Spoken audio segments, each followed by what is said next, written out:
is up, misfits one and all, to today's episode of Impromptu Debate You.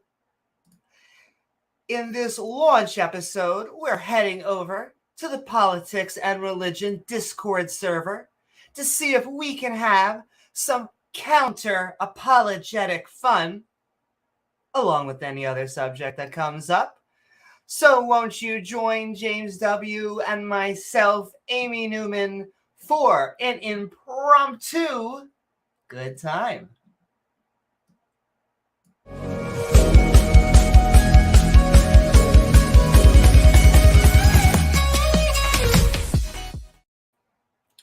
Woohoo! What is up, everyone out there on the intertubes? I am going to be saying hello as we do our little intro. I hope that if you enjoy all of that wonderful Misfit Skeptic content, please don't forget to like, follow, and subscribe, as well as hitting that bell icon to all so that you get reminders to see our premieres or join our live streams, including wonderful people out there. What is up, Doubting Thomas and Daniel and woohoo, Scott Duke. That's right, we're bringing in the fancy graphics. Impromptu me, mommy, impromptu me. What is up, Unif and Mateus Dan, and look at the trees, and Clout, and Sigma, and Davegar, and Robert. God equals the square root of -1. It is great to see all of you out there in the interwebs. This is going to be our little impromptu debate. Who knows? Maybe dialogue and discuss, depending on who comes in there. I will say anyone, when I actually head in there, can feel free to go onto the Discord server and join in the Counter Apologetics channel, where I'll be hanging out. At least we'll see if anybody comes by. If not, maybe we'll go to some theist channels. But we are sending so much love out there. I am just going to very quickly do some shout outs, while I also send some love right down there. But I just want to give love to all of the people who send us super chats, all of the people who get our channel membership with our evolving badge system that triggers young earth creationists, as well as the best way to help us with getting some unique perks is our Patreon page at patreon.com/avnewman, including some amazing people like Oz from the Atheist Network Group, #TangGangYo at youtube.com/the Atheist Network Group, but also a grumpy old Cuss who, when I can almost feel the presuppositional arguments coming on. Well, they all just kind of make us go, what the are we listening to? It's intelligible. What even is intelligible? Are you intelligible? I'm intelligible. Sending love to Diana Smith, reminding us that the Abrahamic churches, religions, they don't really treat women like humans. Oftentimes going out of their way. You got to have men here, women there, male slaves first, females. Even in slavery, you can't cut a break. But sending love, and also Pat Lowinger, the man with a plan, who actually does research. Another thing that creationists of the young Earth variety, I guess the flat Earth variety, that also tends to be the hot thing right now. Thank you, Internet. Mwah. But sending so much love to Pat, and sending so much love to Dale Pastel, reminding us we're looking for empirical evidence, kind of the thing that ends up triggering most of the theists, or once again, the fundies, because metaphorical theists seem to do just fine in the lab when they hang up the cross and put on the lab coat. But no, the Earth is 6,000 years old. Really, really, really. But sending love to Dale, and also sending love to Dave Gar. Saw him out there, sending so much love to Dave Gar. I don't know. Maybe it's just wish fulfillment. I think maybe it's just because I've been doing more flat earth debates. But man, the Christian flat earthers have been out. I mean, I'm sending love to everybody. It doesn't matter who you are. I just think that it's fairly silly, and it almost always is a conspiracy theory mindset. But no, sending so much love to Dave Gar, sending love to Scott Duke. I saw Scott out there. Scott has been reminding us that, yes, hyenas, number one, are awesome. Okay, Lion King did them wrong, as much as I love the original. But we are other animals. It's not an insult. Well, you're an animal. You can call yourself an animal, but I'm not an animal. No, you are still an animal. That's why we look like other great apes. Sending love to Scott, sending love to Regis, reminding you that a skeptic Bible study is on the docket. So we are going to be we just put the book of Deuteronomy up on the shelf. We actually read the Bible cover to cover, because unlike the Jews and Christians, well, first of all, we read the Bible. That's probably the first step. But then we also try to go cover to cover, because you get all of the richness of like Moses's nemesis, the Pharaoh, getting his heart hardened 5 times in a row. You'd think it'd be the rule of 3. You think one time would have been enough and still would have made God a dick, because that's still plot device. And then Pharaoh got his heart hardened by God, so that the story could not end. All right. Sending so much love, Regio. Sending love to the amazing, the wonderful, fabulous Rachel Holland, reminding us all that consensual slavery, kind of kinky. Non-consensual slavery, well, we had a war over it. It wasn't as civil as the name may have you think. Sending love to Rachel, sending love. And the Confederate Constitution. Only constitution that between us and our secular constitution that quotes God. They had to just stick that in there. That's what also he or she said. But also sending love to Senator Cato, reminding us the separation of church and state, more important now than ever. The fundies trying to have a reactionary push towards all of the gains we've made. And oh my, have we made so many gains? It's only now that they're starting to realize that, like, wow, all of the terrible, horrible stuff that is in this book that we think should be law is kind of being rejected by modern society. Funny. But also sending love to James Wolfe.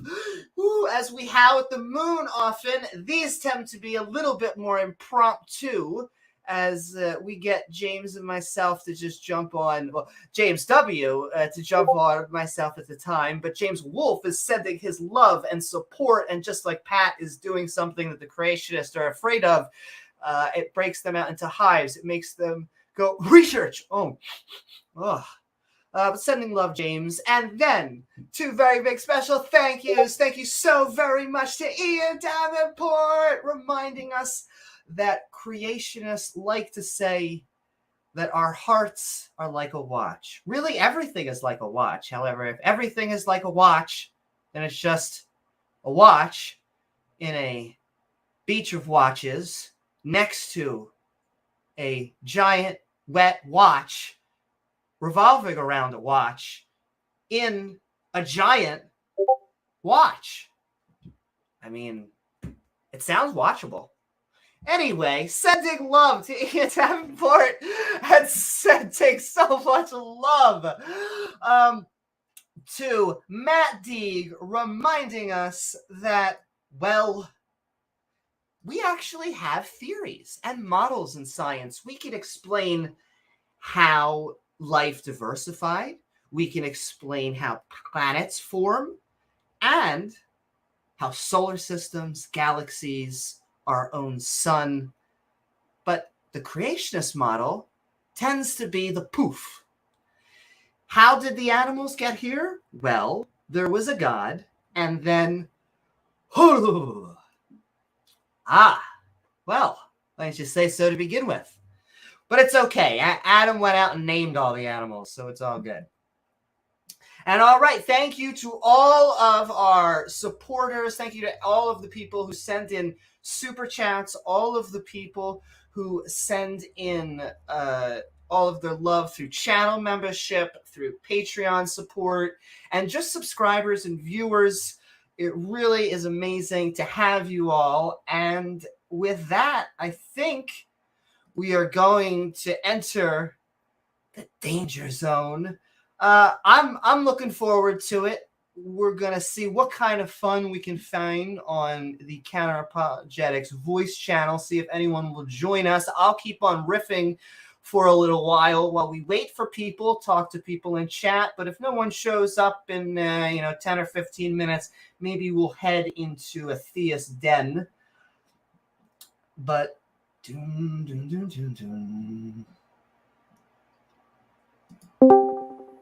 but we shall let the games begin. And hopefully I should be able to talk with you guys and them through my push to command a little bit separately. So you guys will always hear me when I talk with them, but they won't be able to. Or not always. Hopefully they'll be able to hear me most of the time. So what is up, everybody? What is up, Caterpillar? What is up, the one and only Dr. Vegetarian Bird? Lovely to have you. It always amazes me that animals not being vegetarians comes from the Noah story. Like, just at a certain amount of water, you got to become a meat eater. Maybe it's just their version of the apocalypse. They're just like, fuck this fruit stuff. I mean, it's raiding. There's no more animals left. It's the end of the world, and we're stuck with these. Oh. Why, hello. Hi, how you doing? You hearing? I'm doing good, though. Hold on. I think the Discord's coming through my speaker. Give me 1 second.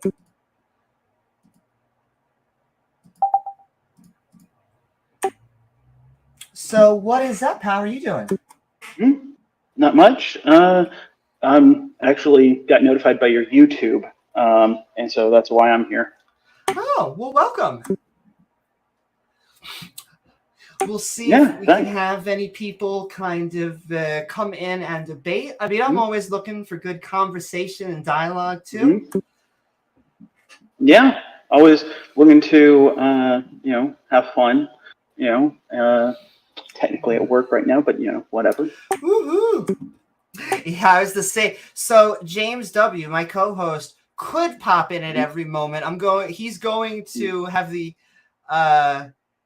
option of co-hosting everyone, but I think during the daytime it's going to be sporadic for both of us. But it's fun. I'm glad to be here. Right.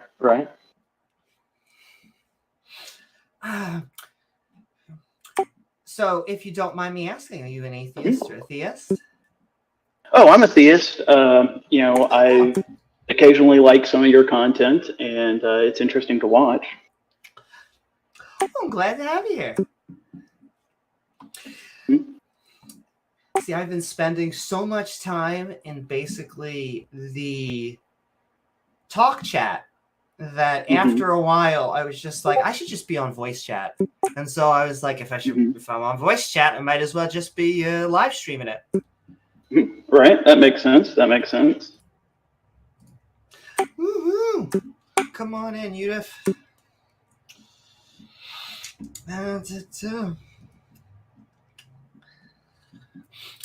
Yeah, I'll probably hang out maybe here for a little while to see if we can get back and forth.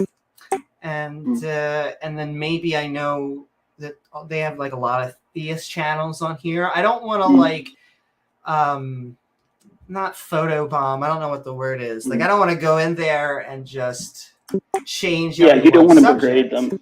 Yeah, exactly. So I'm hoping they come in here, but I may also go in there maybe quietly listen, and I think they know I am an atheist, a few of them, so maybe they'll just bring me into the discussion. Maybe. So what do you think about the infinite regression arguments? So kind of like the turtles all the way down, it can't be an infinite regress. We have to have... Yeah, pretty much. I could see both sides. I don't think we have a confirmation for a yes or no. I think it is a yes or no answer. I don't think we have an answer. I think that the furthest we can go right now is the Big Bang, that we can look at the earliest at things like Planck time.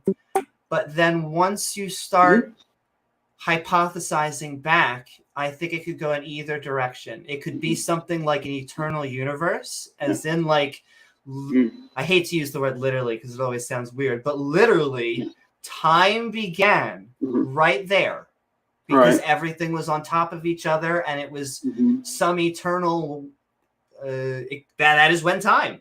And so that would be the beginning. And so that kind of solves the infinite, because you can't even have it before, or the opposite would be something. And I know a lot of theists, when we use this as an example, they don't like it, but this is just the one of who knows many examples, is a multiverse, is that it could be that we are just nested within some sort of bigger universe. To me, and to I think many theists, anytime I ever say this, well, they say, well, you're just kicking the bucket down to whatever the next turtle is. But I don't think we can help that. Well, I mean, the thing is that it's not a turtle that I feel you've got evidence for. Does that make sense? I don't really feel that we've got enough evidence to really say that there's some sort of multiverse that exists, you know? Sure. I would say it's in the hypotheses stage. I would say that there is good reasons for why it may. I would still nonetheless say, without a test, without a way to probe the multiverse, I don't know how you would be able to confirm something like, which is why and so it's just as unprovable, you know? Sure, but that's why I hate, because it's like kind of the gumball thing when you don't know if it's even or odd, and I just have to say I don't know. I could see it being eternal or not eternal. I just don't think we have the ability to know right now. Right. To me, I think that the mathematical argument for, fundamentally what infinity is, basically it is sequentially adding things, well, when are you going to end adding things? Well, the answer is never. And so if you've reached kind of this current number, there has to be basically a finite number of steps between you and zero. Sure. I would say that is the weird thing with infinities, is that we can only understand them through concept, because the nature of infinity is that you truly never get there. Right. And so they're interesting. In mathematics, you can even use multiple infinities. You could use all sorts of odd things. It's just, Well, I think that if you can never reach infinity, then that's kind of a mathematical proof that there is some limit to basically causation. That you have to have something at that bottom step. Well, the thing with causality is that it's really attached to this notion of space-time. And what happens is things just get nonsensical when everything is on top or at the same point, which is technically what it was, because it was an expansion of it. Technically speaking, because we often get that, the Big Bang came from nothing. Technically speaking, that is Not true. It is just an expansion event. There was a something. It was just all on top. And because it was all on top, you can't have time. You can't go from A to B if everything is on A and there's nowhere else to go but A. So it just gets very weird to think of causality before space-time. Well, the thing is that there is, such things as like, kind of like logical or mental type causation, where what happens is, you take premises and then in a very real sense, if those premises are true, everything that logically follows from it follows, and so that's a sort of non-temporal sort of causation, and, I think one of the things that we have to remember about the Big Bang is that it's actually more where our current models of the universe break down than it is necessarily how the universe actually works. Well, and welcome on Tangelo, and welcome in chat to Welcome One. I agree that is where our knowledge breaks down, because at that level, we are mixing something very massive and something very small, which generally does not happen. And so we are mixing something like general relativity of quantum mechanics, and that's the quote unquote theory of everything is trying to tie that together. It is actually more of a PR term. It's not a theory of everything. It's just that very specifically. Yeah. And there's no telling that basically if, say we do unify, your relativity and quantum mechanics, that basically will be like, okay, here is how the universe is actually even older than we thought, and maybe it's some sort of steady state that expands and contracts. Sure. Could have it could be that dark energy eventually slows down, if not goes in the opposite direction, and we get a big crunch. I think that's what the physicists were expecting until we saw the exact opposite. It appears to be that it's just going faster and faster and faster. But you could have a multitude of different universes.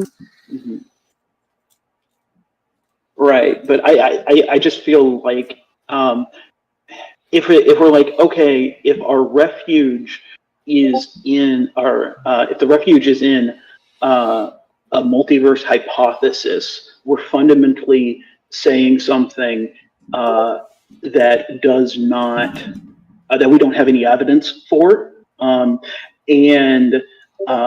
it's unprovable.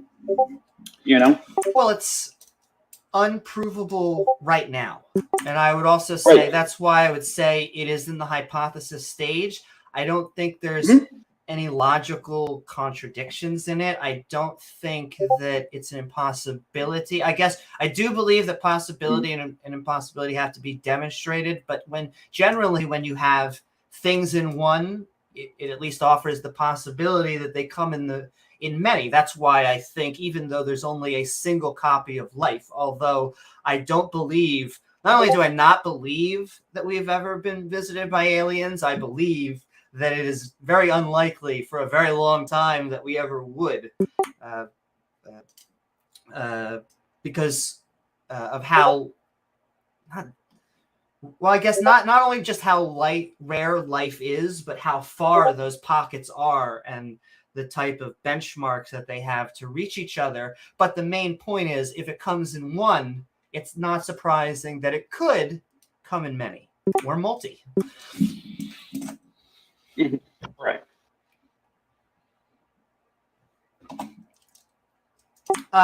Ogre, sending love in chat. We are in the Politics and Religion Discord server. Everyone is free to join us. We're hanging out in the Counter Apologetics channel.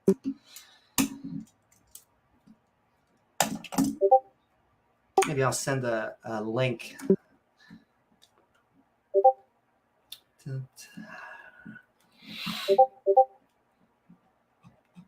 So, Alonso, are you a theist, an atheist?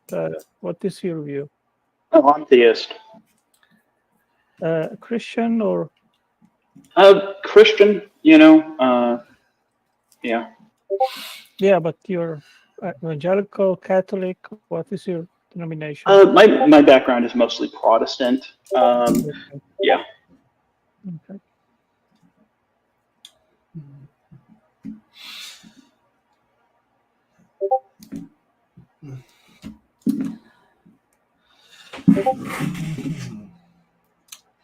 Give me 1 second, guys.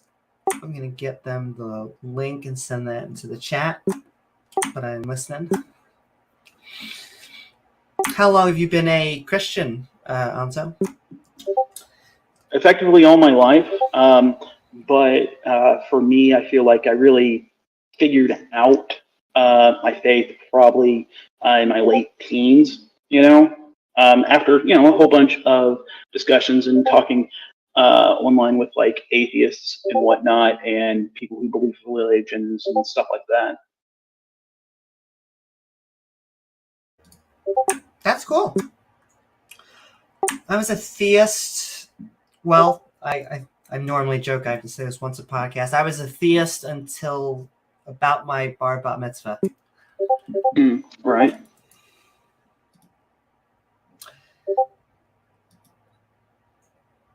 Though I'm still glad I had that upbringing. Well, I think that if I became convinced that all the arguments for God don't work, I would probably remain a theist, basically because if we don't know, we should probably go with what has a social utility, and this is something that, it really does depend on a lot of different studies that you look at. But as far as I've been able to tell in my life and the life of my friends, people who I go to church with, there's a lot of utility in, religion, So I can understand practicality. It's not why I am, my beliefs are, but what I would try to sell you, though, if practicality is your number one, I think that actually secular society does it better.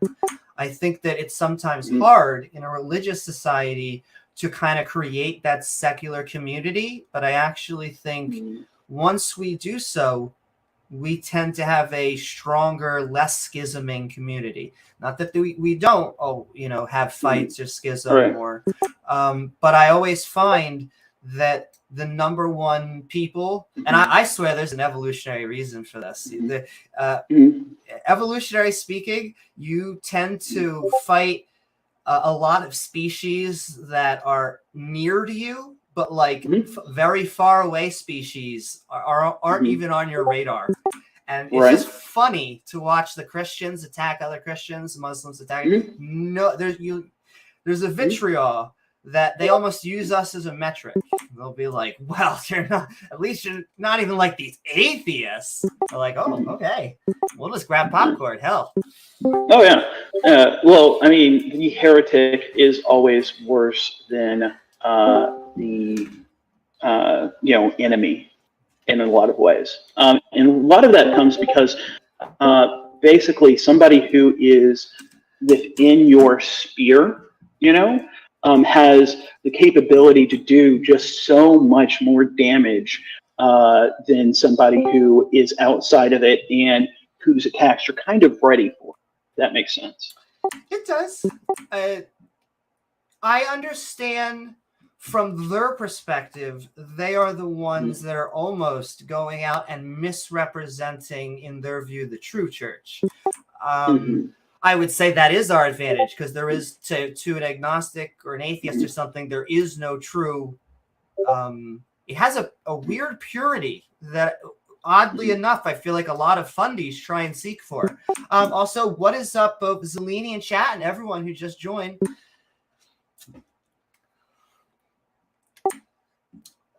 Sending love.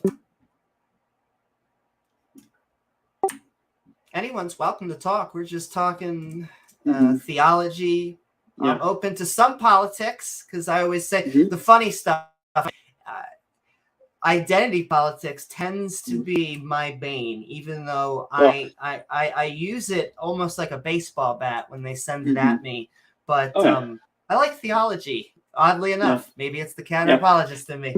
Well, I mean, I have thought the same lines as you, and that was related to Pascal's wager.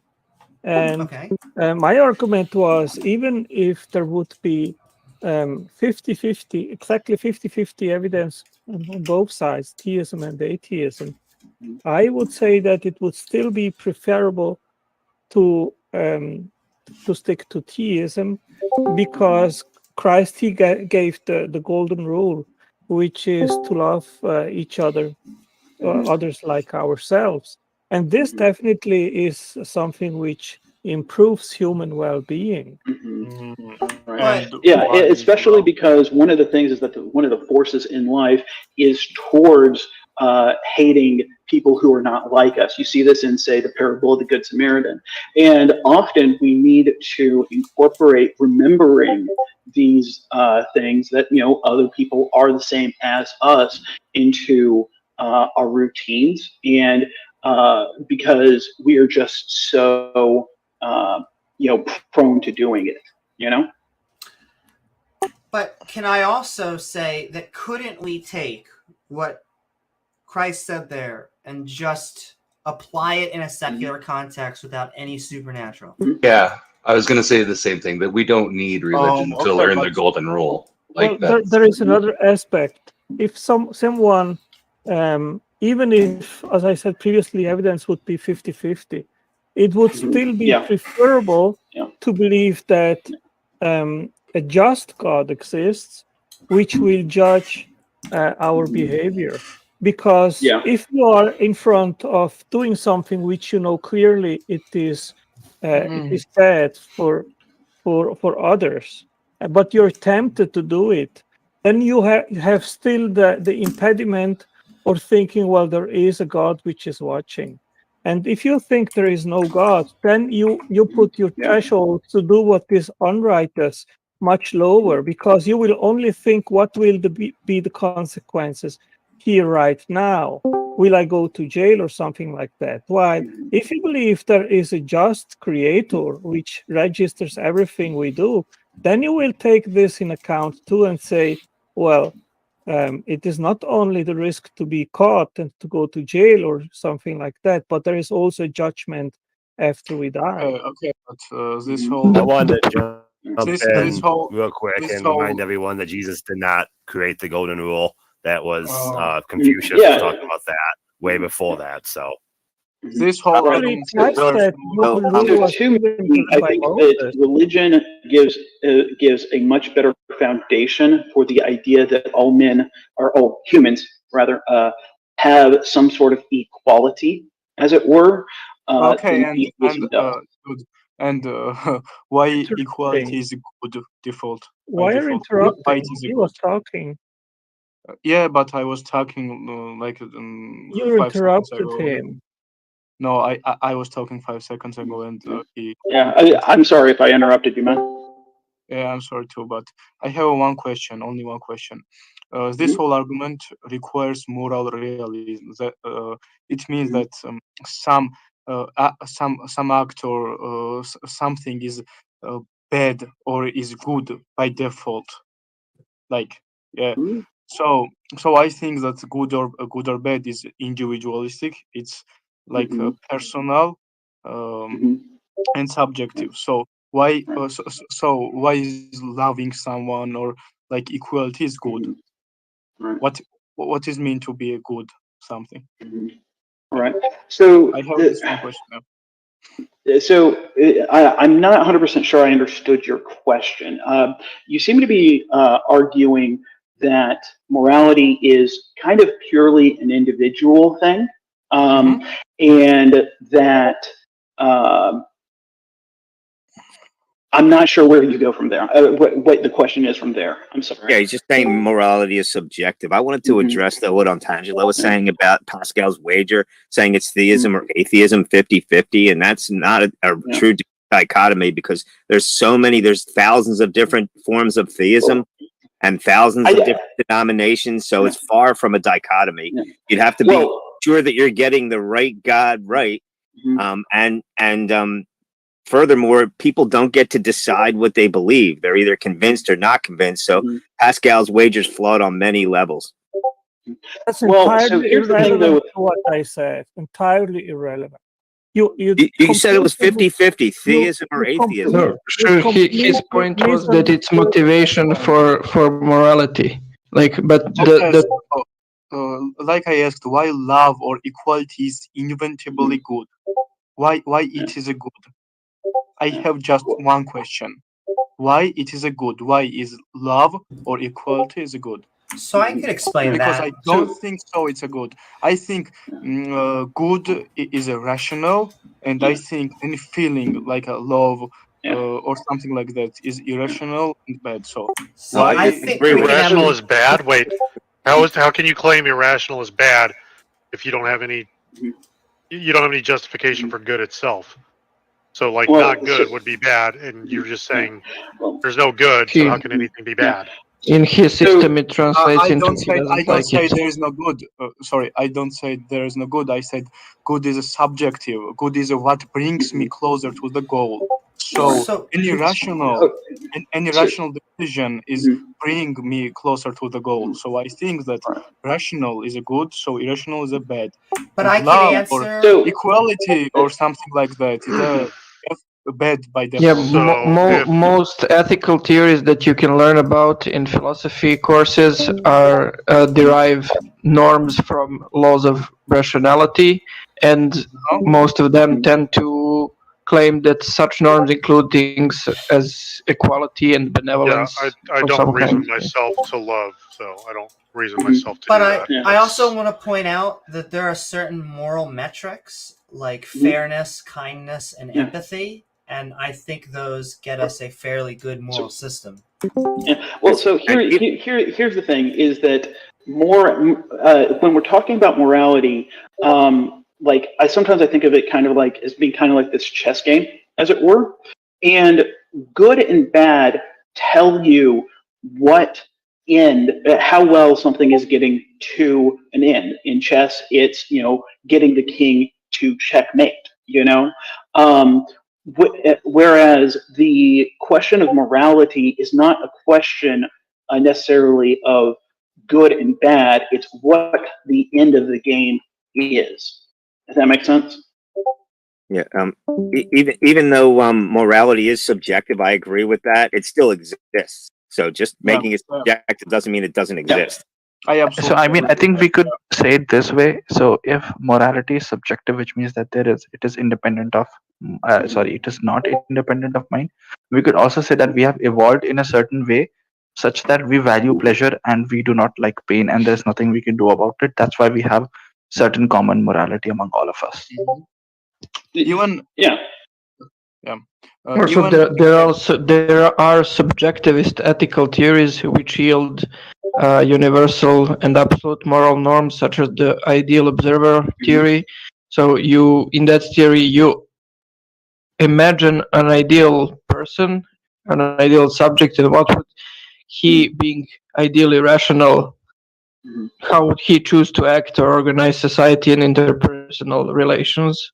So you would accept that as the rational view, as something that we ought to do. But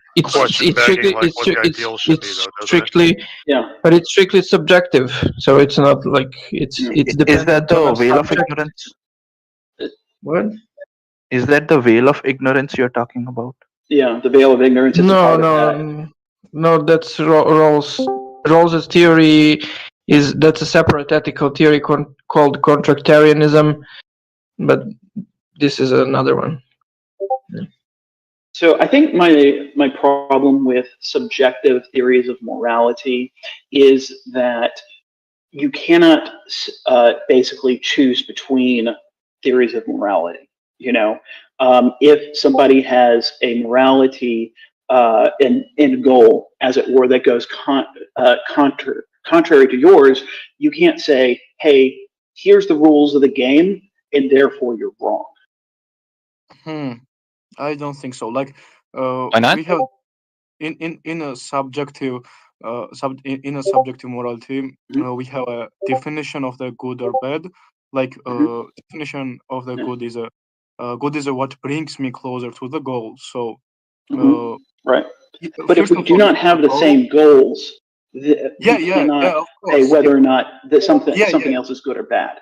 And the thing is that we have this instinct inside of us towards being like, hey, no, what these other people is doing is genuinely good or bad, regardless of what their instinct is.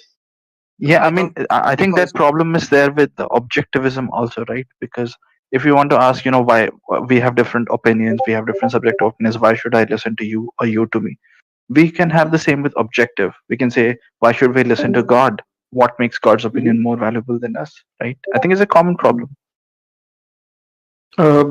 The divine command theory is also a subjectivist ethical theory because it says morality depends on an attitude of a subject, that subject being God.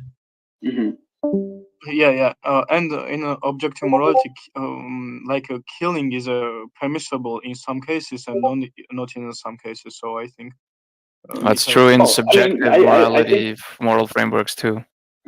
Well, I mean, regardless of what moral theory you follow, I don't think anyone argues that morality has to be simple. Sure, I guess. Basically, a rule like, say, killing people is wrong. It could be that there's actually a very complex universe where what happens is it's okay in certain situations, not okay in others, and so there's a very complicated relationship there, Right. So even the people who absolutely adhere to moral objectivism will say that we have this feeling inside of us. Even they will give different answers to the trolley problem or killing baby Hitler problem, and stuff like that. Because there isn't a single one objectivist theory. There's various ones. I think morals change over time. They change over geographic location, and they change over different groups. So it depends on which one. Now, as we gain years of experience, we get more civilized. Hopefully, it trends towards good and getting more moral over time. But there are some exceptions. Right, and I think that a lot of people don't. The term morality in the phrase that morality changes, like in philosophy, when people are discussing moral objectivism, they would say that ethics change and morality doesn't. Objectivists would say so, like people's opinion change, but not the facts. So, like in the same way that people's opinions about physics change, but the physical facts don't change. Objectivists posit the same thing about morality, like human opinion changes across time and cultures, but the facts remain the same to be discovered through reason or whatever. Yeah.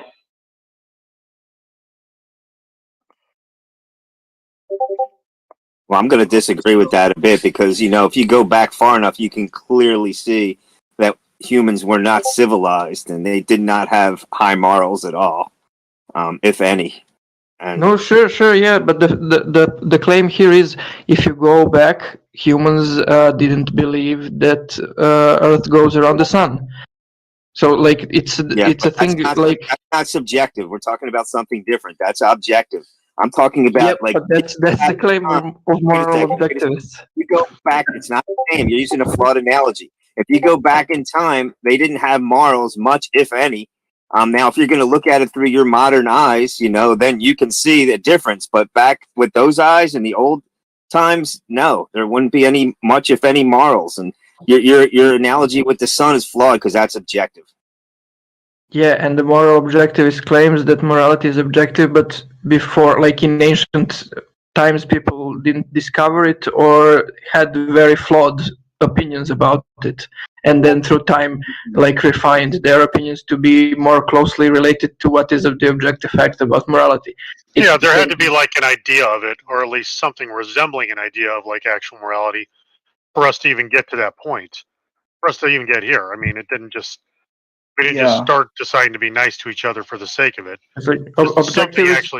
Something actually worked. Objectivists would say that like it's similar to mathematics. Like people living in caves probably didn't know how to do calculus or like some more complicated things in mathematics. That doesn't mean that the factual statements about mathematics weren't true then as they are now when we but mathematically, but you can get like a fuzzy math from a caveman who can say like, okay, probably better if more than just me goes and tries to fight the saber-toothed tiger.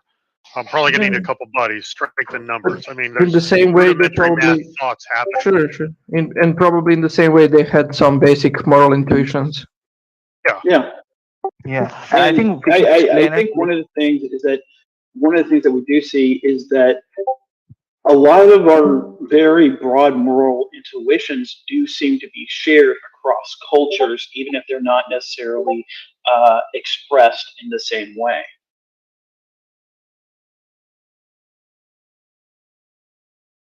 Well, that's because I think it gets more civilized as time goes on. So hopefully that's the case. It probably started out as survival. It's good to be nice to each other and have morals, for survival, and then we even expanded on that. And it still is about survival, but it's even more now about just being nice and kind, and treating others like you want to be treated, kind of a situation. Do you think it just bottoms out to just mere survival? I think that's how it started out. Now, I think probably in the past, when morals initially evolved, I think it's just that people were so shitty then. Anything that could improve the quality of life at that point was seen as morals. Maybe we do not see those as morals now, but that's because with time we have more information and more way of living a good life, increasing well-being. That's why the ideas that seem dated seem immoral to us now, but at the moment they were moral because they increase the quality of life at the time.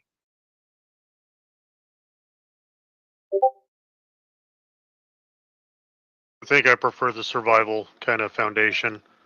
I don't know, it simplifies the problem for me. Like if we go from if we're going to make moral claims, you just say, okay, if we don't survive, there's nobody here, there's nobody to make these questions at all, so there's no discussion. That's probably bad. If we're here, then there's something to be discussed. Okay, then odds can actually come into the picture. I would push back against that as a kind of moral cognitivist, so a moral realist who thinks that morality comes more from reason than non-cognitive traits of our nature, such as survival instincts and evolution pressures, because evolution gives you various inputs for morality, such as benevolence towards your kin and stuff like that. But it gives you a very, very low an input which goes only to a low bar. So you could use everything that evolution gives you. If you don't add a lot, we would still consider such a society very uncivilized. So for example, you could have society that is very moral towards each other, but practices violent euthanasia and violent xenophobia because that actually helps them survive better. And for example, is against medicine and lets weak people die because that's evolutionarily beneficial. We would say that society is pretty immoral. We would need to add various norms we derive from reason, in addition to the input that evolution gave us, to expand those good inputs that evolution gave us to make a much more robust morality, so that we would consider it so. Yeah. Well, do you think the odds can change over time? You don't think they're static? Before you answer that, I just want to say I think that morality is situational. I think that it actually has both subjective and objective qualities, and I think that it has a basis on two pillars that I often get flack from creationists for, which is that it deals with conscience, living beings. So it's dealing with things that are alive, and it's dealing with conscious beings. Not only is it dealing with conscious beings, it's dealing with two conscious beings.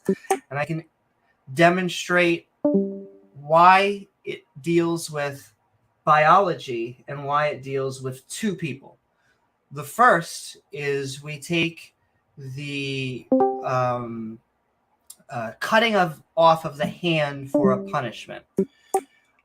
I think we could say that this is wrong because it's harming a conscious creature by altering their biology in a way that cannot grow back. So if it is a crime like theft, and it's something like they stole a loaf of bread, we could see from these two principles why it is wrong to cut someone's hand off. However, what if our hands grew back? What if you cut a hand off and then it actually grew back exactly like normal? Not only do I think it would change our perspective of it, I think it would undercut the way that Muslims and other people that prescribed this set of morality would feel. I know that was a lot, but yeah. I think ethics is situational. Oh, and about two people. The reason why I think it's about two people is because if you only have a ethical situation with one person, then it doesn't matter. You could say, is it good for me to eat this coconut? Is it good for me to go in the water and take a swim? They're not really moral questions. They're almost amoral. They don't have a moral metric. It's not until you have someone else on the island. What should we do with the coconuts now that it's me and you? Is it right for me to drown this person now that they're here with me? Coconut Island. It only applies if you think that morality only exists in your relationship with other people. The thing is that I think it's very possible morality exists within your relationship to yourself. So even if I am the only person on the island, I still have morals and duties and responsibilities towards how I interact with myself. Does that make sense? Sure. Well, I often get when I bring this up, does it make it immoral to kill yourself if you on the island if you're the only person? And I honestly think that as much as we don't want to kill ourselves, I don't think it has a moral foundation unless you hold a moral foundation to continuing somehow to spread the species. I think we should. I think there's biological imperatives for why, like someone was saying earlier. In fact, like I said, I think almost all of this is grounded in sort of a biological game theory. I think if someone wants to kill themselves, the morality would come in that they are not of sound enough mind to make that decision, and they need help.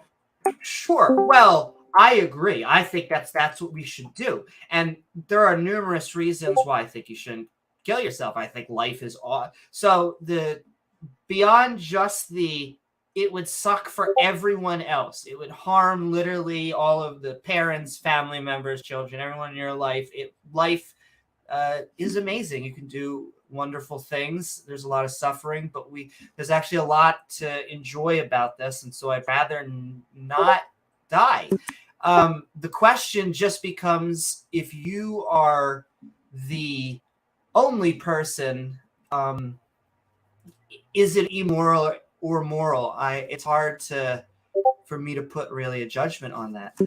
What's up, Godless Girl? Saying love in chat. I just started listening. What are you guys talking about? Oh, you're here too. What's up, Godless? I think we're talking about morality.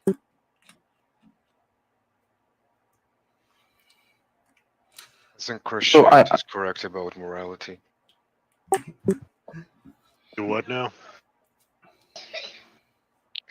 I think potential is gone. So sorry, I'm just digressing. So basically, what he said about that, what is it called?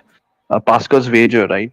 So I think even if a God exists, and sorry for digressing again, even if a God exists, and we had 50-50 proof or whatever, I think it would still be quite risky because maybe there is a God who has provided us with sucky evidence, evidence that really sucks. And when we guess that, God is real, that God is furious, that, I didn't give you evidence and still you guessed it, that I'm correct. I mean, you were correct, but you were correct for the wrong reasons. Go to hell. You're begging the question, though. I'm saying it's a possibility. Can you hear me? Yeah. I can. Okay. Sorry, my thing is not lighting up for some reason. So, like, that would be begging the question. Also, if I mean, your it could thing be the is case not that, lighting like, up. natural revelation is the case, right? Not only, like, scriptural revelation. Also, if your Yeah, thing that- isn't that could- flashing up, that might be Yeah, so, because like- of microphone. You either need to boost it or push the key. I cannot hear you for some reason. You're very low. Me? Yeah, can you speak one more time, please? Sure. Am I making sure my settings? Yeah, now it's good. Now it's good. Yeah. I was putting up your volume. Yeah, so like I might have had the same problem, maybe. So I have it set to push the key. That helps sometimes. I don't know if that would be the reason, but anyways. So that would be begging the question fallacy, because it could be the case that God like gave you intelligence and like gave you natural revelation for one purpose, to understand that he's here. The fact that you're suppressing the truth in your unrighteousness, Dude, we're talking about morality, not with arguing that of you're getting God. fucked. Come on, don't do this. Don't do this. Yeah. Sorry for digressing. It's fine. You haven't done anything wrong. Do you think we're Amy, have you ever debated Darth Dawkins before? Sorry, that was a little off No, topic. you're good. Yes. So I have debated him once. It was interesting. I plan on probably doing that more. Just the nature of starting to do Discord and Clubhouse debates. I have to. I'm gonna try and like come into it with a positive demeanor. But yeah. I sent in love to your stream yesterday, Godless. She was running one and watching Darth. Might go on politics server later. Yeah, I saw that. Let me know if you do. I'll stream it. Sounds good. Do you want a new argument for Darth? He freaks out when he hears. He has no answer to this. You're saying you have a new argument for Darth? Yeah. I already ran through him and he instantly muted me because he did not know where I was going. I want to hear other people don't mind. They were talking about morality. Yeah, go ahead, George. Sure, I mean, so basically Darth approaches you, with precept, which denies your knowledge, etc., many other things, right? So you're going to do the same. So pick an X moral proposition and make sure it's like very, I don't know, like emotional one. And like with that moral proposition, what you're going to do is like, you're going to deny him knowledge, therefore you're going to deny him access to that type of knowledge. For example, in the case of, let's say, having sex with chicken, how does he know that having sex with chicken is wrong? So he's obviously going to quote scripture, and he's going to tell you that like bestiality is wrong. And then you're going to tell him, then how do you know that? And they're going to say that like, okay, it is the always truth revealing God that is telling us that bestiality is wrong. And now you're going to attack that always truth revealing, because like that's the same as like trusting a charlatan that he doesn't lie. But the presupposition here is that charlatan always lies. So the fact that God is always truth revealing is like separate from the fact that like you actually have correct understanding about God. It could be the case that he's lying to you, or etc. etc. So he doesn't have an answer to this, and just Yeah, I you can actually just did that. accuse him. You can just accuse him that he doesn't know why it's wrong to fuck a chicken, and he's going to like fucking he's gonna actually- like get angry really fast. I actually did that to him in Clubhouse last year. So, and I got banned for this. So basically, he said, Arpit, do you believe in the triune God? And I was like, no, I'm from India. I'm an ex-Hindu. I don't believe in that. So he said, okay, then why don't you believe in, what is your foundation? So I said, I'm a presuppositional naturalist.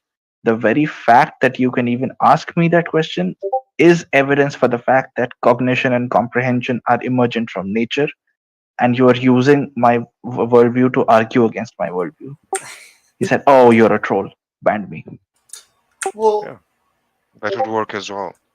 I find that Darth is way more charitable to theists than he, specifically of whatever Christian denomination most likely sides with him, than to those that theists that disagree with him, and especially atheists. I honestly, it takes tactic that drives me up the wall, because he becomes a lawyer where his quota, it's like this butchered version of the Socratic method, where like if you are able to get a question per like 5, maybe a question per 10, if at all, you are very lucky. And by questions control the ground, and by him controlling the ground and not answering questions, everyone at all moments, at all times, always has to defend their worldview, and he never has to defend his. In fact, what he will do if you interrupt one of these chain of questions is he'll say, you're evasive, you're trolling, you're not looking to have a conversation. And so, yeah, it's all tactic. It's all tactic. It's not an argument. You have to be able to call him out on the loaded questions when he presents them. And he's really good at presenting loaded questions that don't seem like they are. And he's really good at debate and switch too. So, basically fighting a really advanced sophist. Yeah, I just don't feel that presuppositional apologetics, even if presuppositionalism is true, that presuppositional apologetics does a good job of actually moving people from one belief to another. It doesn't. This has been the experience not just of atheists, but of other Christians. I do not know what it is about presuppositional apologetics that makes people assholes. However, it's just share the same sentiment. Yeah, there's a reason why I think universities. I think that it's one of the good ways to like convince a white belt atheist or something. So I think that presuppositionalism, just like arguments like the Kalam and things like that, they are arguments aimed at us. However, I don't think that they are very convincing. Yeah, so presuppositionalism is not used to convince you, it is used to destroy your worldview. So like imagine a full cup. You will not be able to add water to that full cup. So therefore at first you have to empty that cup. So presuppositionalism serves that role. So it empties the cup. And now it is empty and it can be filled by other liquid, whatever liquid you want. So like substitute the old worldview with any X worldview and that's it. Okay, help me out. They tell me things like presuppositionalism, it explains intelligibility and how we understand things. Get me from my car to Wendy's and accomplish getting a burger and out of it using Christianity as its foundation. Get me that cheeseburger. Yeah, that's like a error in criteria. Like the category isn't the same, right? When it comes to your worldview, we are not speaking about your beliefs about what system is the better to come, like when it comes to some sort of practical utility. We are speaking about what corresponds to the reality. Sure, and I would say that Christianity does not correspond to reality. Now you're jumping off topic. I am not. It's presuppositional apologetics. Mate, that's a non sequitur. So I think you can employ this one. It's not. Yeah, it's a tactic you can say, but also a sound response. So you can say that. So when they say that our worldview, we have the knowledge, it has been revealed to us. So you can say that you just admitted that everything in your worldview, everything that you believe, is fed to your mind through God. So if you believe that there is an apple, that you are holding your mobile phone, that may not be true. That is actually an illusion that is fed into your mind by God. How can you even trust that you're having this conversation? I mean, So that's again, just getting that's a into non sophism. sequitur. Yeah, that's a non Yeah, sequitur that again. doesn't follow. We are speaking about like if presuppositionalism, by itself is a good argument to convince someone else. So it's not supposed to convince someone, it is supposed to destroy one's worldview, to show some sort of incongruency. You are And saying when you're going similarly to the same destroy thing. and show the incongruency, then you can convince with, I don't know, X argument. It doesn't matter which one it is, as long as it goes with the presuppositionalism. Presuppositionalists have one extra presupposition than all of these secular non-believers. They add on a God. Why? Whatever. Sure. Can I ask, are you just steel manning them and you're just frustrated that I don't understand you? Or are you a presuppositionalist? Yes. Oh, okay. Yes. I understand the presuppositional argument. I thought you were a presuppositionalist. Yeah, so like I'm telling you X and you're telling me Y. Like you're not even on the same topic. That's why I'm getting so frustrated. Like, I'm going to tell you something and then you're telling me how wrong it is that they kill kittens. Like, yeah, one has nothing to do with the other. I don't understand how it's not the same subject, because they are presupposing that Christianity, specifically Christianity, is the only thing that makes reality comprehensible. Dude, Emmy, you do understand that presuppositionalism can be used with different systems, even in Islam. Sure. I've met, yes. I would Why say would you like necessarily equate it to Christianity? Just because Darth is a Christian? Because I would say that Christians are the number one. I would say that Muslims are the number one, is number two, sorry, proponent of it. But I've met a deist presuppositionalist before. They said basically that. And okay, if you met deist presuppositionalist, why are you necessarily equating it with Christianity? Like, because they are why adding were you on speaking a about mind Christianity? that does not. Deism is mind as well. Yeah, that's why So what presuppositionalism for even deism I'm getting frustrated. is kind of George, silly. George, shoot, take a breath. Yeah, I know. I'm sorry. Okay. It's all right. I'm done. I'm done. Just by the way. So no, I think Amy's tactic. Correct me if I'm wrong, please, but it's just we're getting the brunt of presup from the Christians, and it's a certain brand of Christianity. So I think that's what she's kind of more focused on, just defeating that, not presup in general. She wants to just defeat this current flavor of it. That seems to be the biggest nuisance for her. 100%. If a Muslim theologian wants to come to me and say that they presuppose their God, we can speak about that too.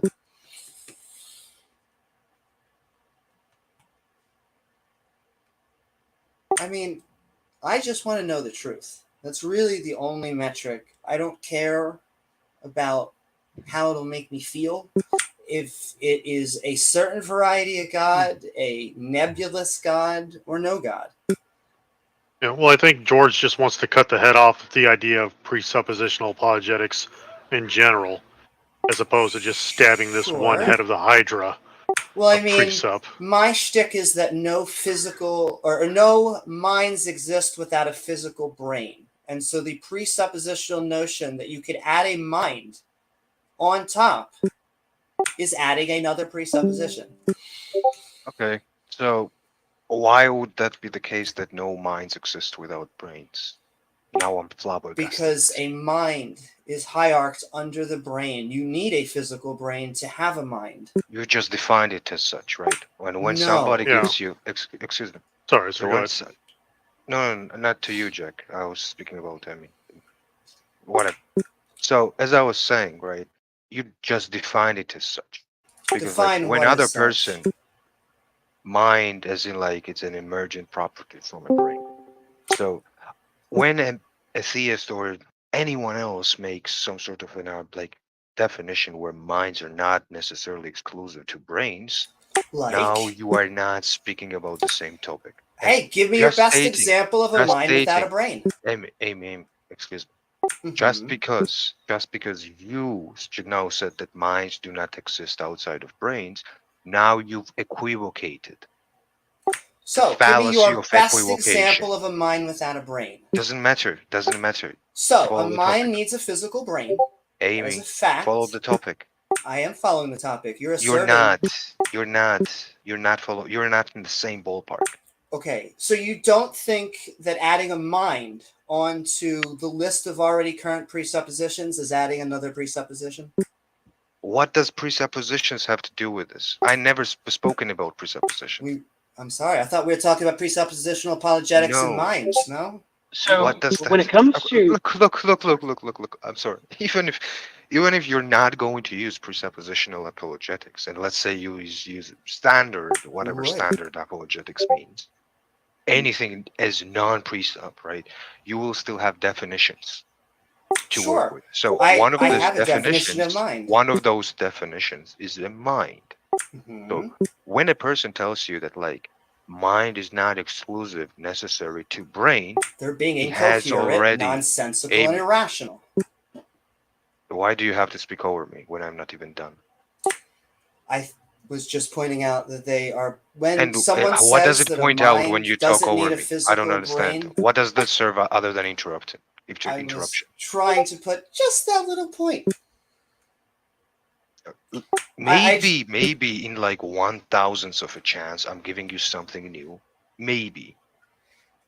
Couldn't you listen for a second? Please. I'm trying to listen. Okay. So when they are going to tell you that mind is not necessarily a brain, and minds, disembodied minds can exist, now you can understand the shape of the definition. So the definition does not include a brain. So that's how they define it, just the mind. And now when you come around and say that like no, minds necessarily need brains, as in like mind is an emergent property of the brain, now you are speaking of a different definition, which means that you've equivocated, which means it's a fallacy of equivocation. It's a formal fallacy. I disagree. It means they don't know what a mind is. Oh boy. I think you both. I think both of you. Have Zelen, 1 second. Jack Barton, I think that like you have a way with this woman or a man. I don't know. Oh my! Don't get too frustrated. Oh man. Okay. Look, I'm George. No, I get the. There's some frustration going on, but George is focusing more on just precept itself as a concept. It's foundationalism. That means any precept you run into, they're basically throwing all their chips in on an axiom. Now, the precepts we're used to dealing with here on Discord, they're not going to admit to that, but that's what's happening. So it's just easier to just attack that. It's like, okay, it's just an unjustified truth statement, and that's the foundation. And that's all you really need to attack. But if you want to go into like, okay, well, minds are the result of physical brains, you're just going to get hand waved as relying on inductive reasoning because all the brains or all the minds we can't observe are the products of physical brains. Whether we're going to be like fast and loose with the definition, like what about computers with hard drives, stuff like that. It's all going to be based off inductive reasoning, and the precept can just hand wave all that. You're going to be back to square one.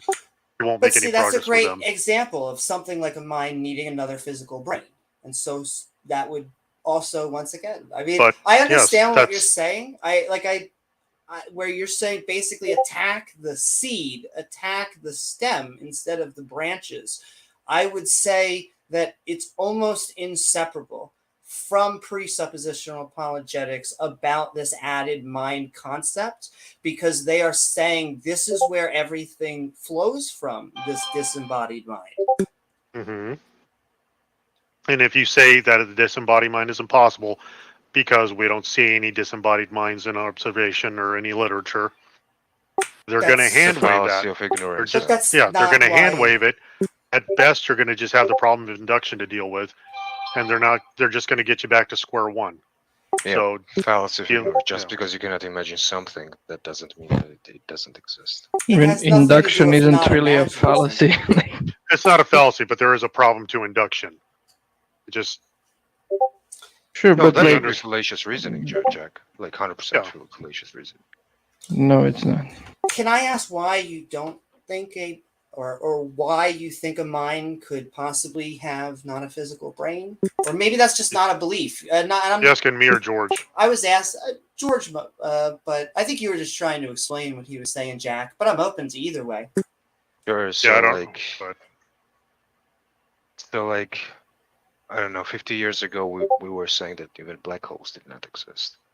Like 100%, 200 years ago, some physicists even thought that like Earth was flat, etc., etc., etc. There are some new discoveries that like could be shown, but if you're categorically going to like exclude some just because of the emotional reasons or some fallacious reason, right? Then it will be impossible to actually even search for the thing. But why do you think I'm using a fallacious reason to say that a mind needs a physical brain? To me, that's a fact. So, like, because he's asserting that induction is fallacious. So, look, what I'm trying to say here is that, like, if we're going to state that, like, it is impossible for a disembodied mind to exist, and the truth maker for that proposition, we are going to use that just because we have never encountered disembodied mind, that would be a fallacious reason. That would be like that'd be a black swan classical fallacy. formal fact. Sure. So like, if we're going to state that that's the case, right, that would be fallacious. But that's not why. It's generally how minds form, why minds exist, what their purpose is, their mechanism. They have very physicalistic, biological reasons for being here. And so it just would not make sense to me without those reasons for why a mind would ever exist. Yeah, so as you see, now it's in a fallacy of ignorance. So I keep on asking, like, any definition, like, what do you think a mind is? Anything that can hold an agency. Anything that can hold an agency. Yep.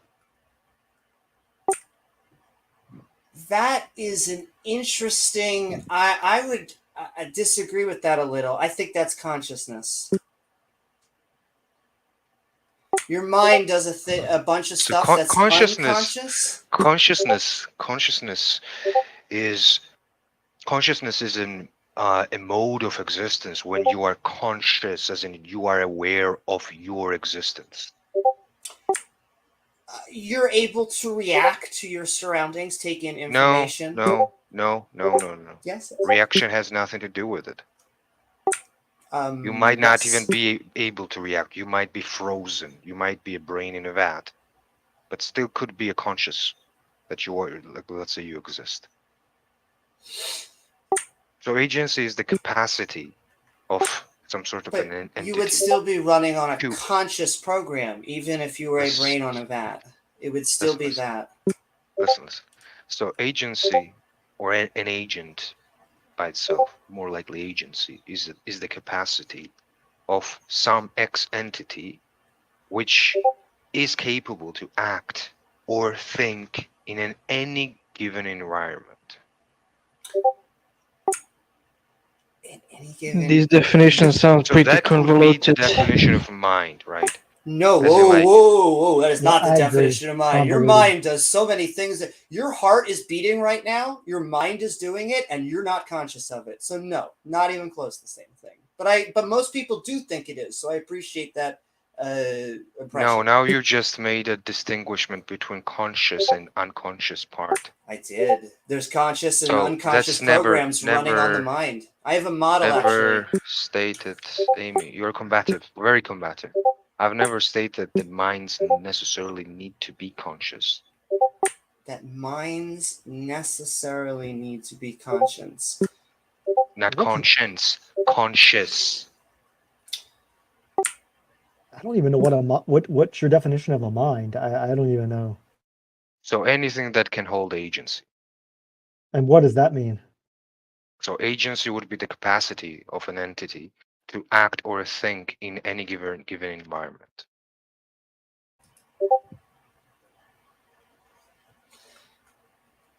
So what is the difference between an act and an event? And what does that any has to given do with? What does that has to do with anything? Where if you see something happening, how can you differentiate between an act and an event? You do understand that act presupposes some sort of a mind, and event does not? So intentionality, that's what you want to say.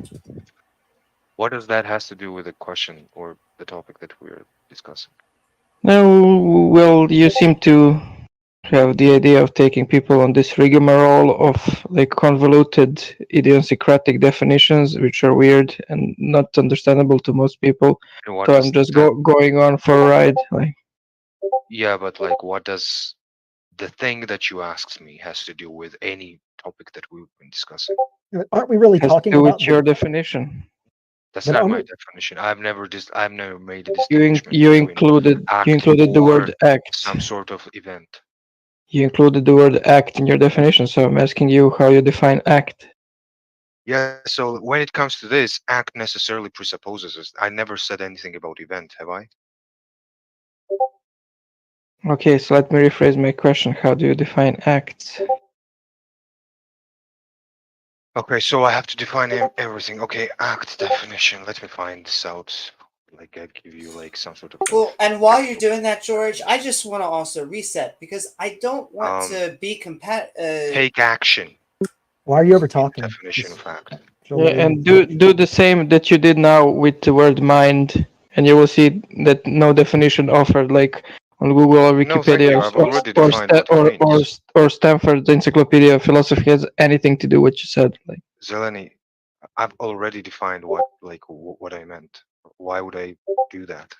because you seem to be okay with defining act like that, and act is a crucial point of the definition that you used. So, like, if you're okay by defining the terms that you use by simply Googling them, Google also the previous You're being term. so arbitrary here, right? But George, can I just bring think you things are. into focus for Zelenstok, I'm not going why to it's a like, biological? Go ahead. Why?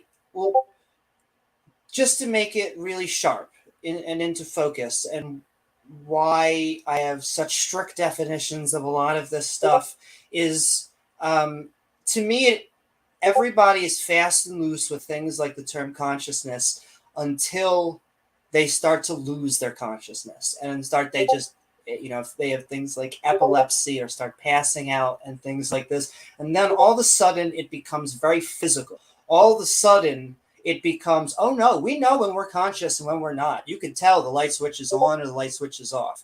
And so that's why I attach such physical properties. It just seems correlation isn't always causation. However, there's a lot of the times correlation is causation. When an ice pick unfortunately goes through someone's head, it seems to knock out the brain, the mind, consciousness, sentience, introspection. It seems to knock out everything below it. It just seems like the brain is really the linchpin of everything that we are talking about agency. In fact, I would assert it is what makes us animals. Amy triggering the Trotskyists. Yeah, and actually, just to add to that, like, I don't think Amy is saying that she knows or that we know with 100% absolute certainty. Nobody here is making a claim. I mean, it just can go to a solipsist position of saying, how do you actually know that for sure? But we're just saying that from a reasonable perspective, I think it's very reasonable to say that the mind is a product of the brain. Now, if you want to say, how do you know that with 100% certainty? I don't think anybody can say anything with 100% certainty. I can say some propositions, but yeah, I understand what you're saying. Yeah. Exactly. George, does an AI robot qualify under your definition of mind? Well, is AI a robot that does he think? Yeah. Obviously, he cannot act. Yeah, sure. Okay. Okay, that's where it gets a little questionable for me. You are so right. Especially at our current standards of AI. I think maybe in the future we might get there, but I'm not convinced that they're actually conscious minds yet. But I never I've just stated anything about consciousness. Did you hear, like, when she said that she made like consciousness like division? I said that I haven't divided that myself, right? Oh, so you're just saying a mind that's not necessarily conscious. Is that what you're saying? Yeah, Oh, it could be the mind which is not conscious. It still is a mind by this definition, right?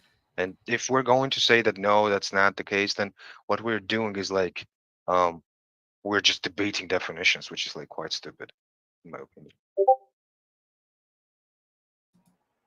okay. I see what you're saying then. All right. Not necessarily conscious. Not necessarily unconscious either, or yeah. Non-conscious it could even be, and still be a mind even if it's unconscious. Yeah, so like when you're sleeping, are you conscious? That would be unconscious, but like when you're like on under anesthesia, that would be like non-consciousness. Yeah, so like and would that still would that still qualify? I mean, I guess it's a mind still, but it's not a functioning mind at that point. Well, you can make like different distinguishments as long as it's still a mind. So like I have a very I don't know what to say, lax definition of it, because I don't want to constrain myself like too much. But like you can hold any X definition you want. You can call chair in mind, and I would not like have a problem with it as long as you understand the concept that is like behind that definition. So much love. Well, getting back to the argument though, like if somebody asserts a mind that created the universe, sending so much love. Lady Lovelace objects to AI consciousnesses. Yeah, I struggled with that myself. I went through a little pseudo thing, and I actually agree. I think that you can get false positives from it, but not what we actually think are real consciousnesses that are generating in real time and just pulling things together. But yeah. Yeah, so like that would be like a bad reason to believe that mind created the universe, right? Like a really shitty reason. But so much love, Sinister Porpoise. Thank you so much, love, for the support. And I just want to quickly go over. I have a model that I put forward that I think defines everything in a nice little nested hierarchy, which is brain, mind, consciousness, sentience, introspection. I think that I can define and defend all of those with different tests. And the example just between a mind and consciousness, like you were saying, you can actually be unconscious and you still have certain type of senses going on, like the sense of time. It could be knocked out with anesthesia. But then we ask, what's the secret sauce? I think the secret sauce of a lot of us is introspection. I think that's the metadata. That's when we're able to pass things like the mirror test. But we're just as conscious as a slug. And so the slug may not be asking philosophical quandaries. However, they still need to move and get their butt to a leaf and chew it and digest it and sometimes mate.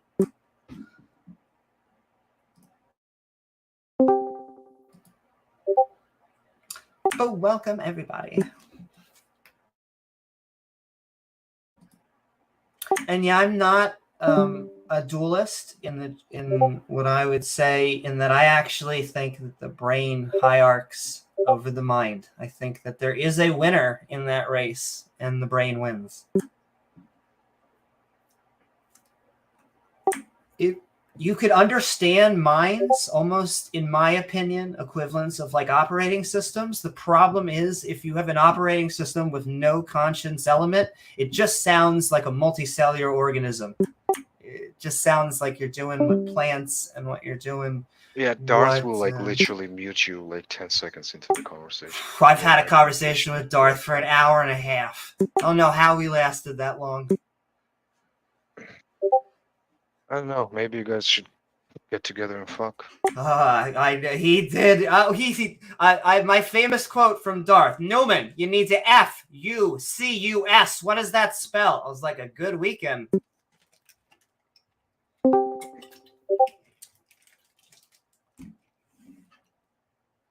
And I am in the Politics and Religion Discord server. We are in the Counter Apologetics. Feel free to come on by. Send in love, Sinister. Oh, who are you talking to? God. Interesting. But no, I'm live streaming. Link is in the Counterpolitics chat if you'd like to see there.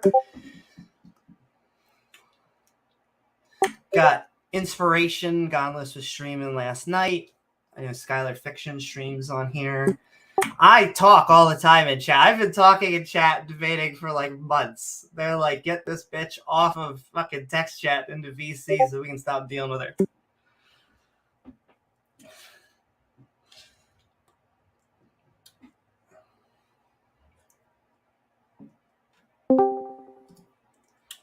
Use the Force. Well, you can't just give your audience dead air, so we got to talk about something. Send in love.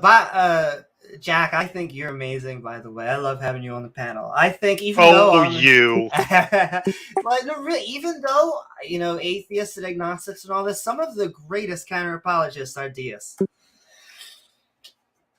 Well, yeah, because we're kind of like the agnostics, just non-committal fence sitters, looking at everyone thinking we're smarter than y'all.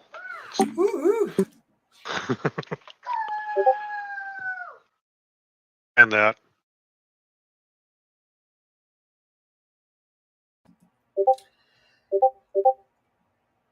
Yeah, George, did you say you were an atheist or an agnostic? I was expecting so many. Even Aunt Tangela was on good behavior, came in and was not that spicy.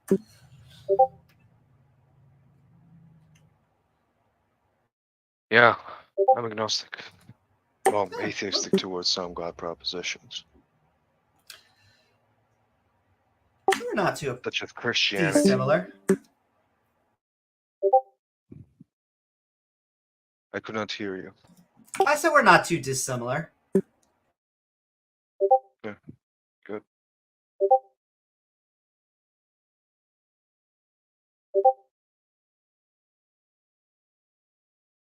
Yeah, I saw Darth been doing his rounds. I have to go on, what the hell is it called? That new app. I guess it's not new. That's how you can tell I'm starting to get old. Clubhouse.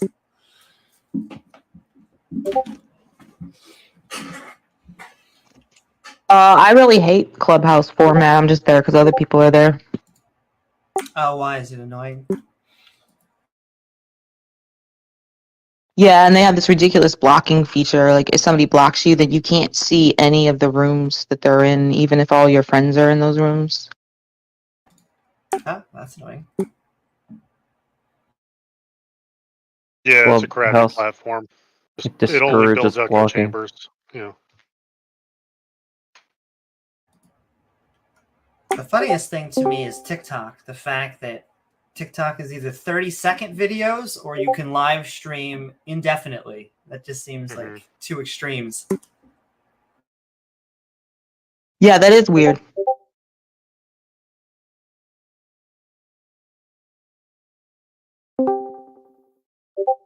What's up, y'all?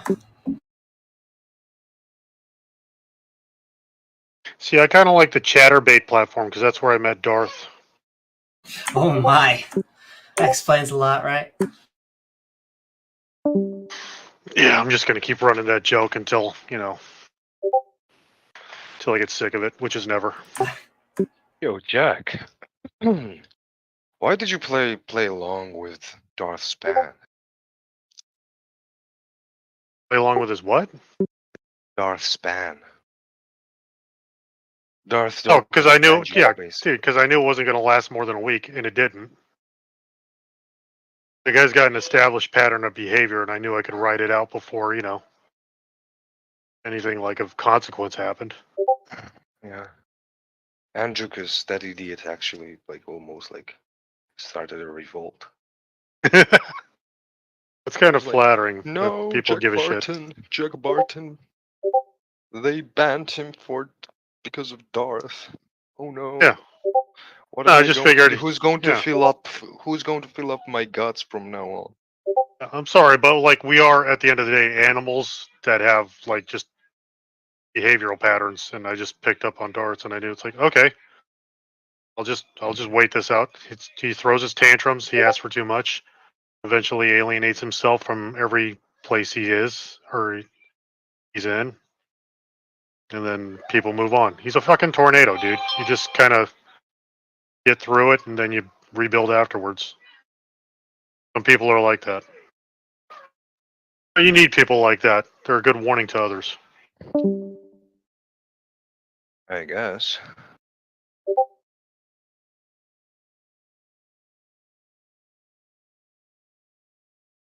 Well, if it weren't for the assholes, you'd take the nice people for granted. Tried to talk to him yesterday, and it only lasted like 10 minutes, which was unfortunate because I was having some fun. He just got so emotional. Any of you seen the Daryl Brooks trial? Yeah, so like, it's fine. At the end of the day, did. It's kind of interesting if you pick up on the personality traits between Daryl Brooks and Darth.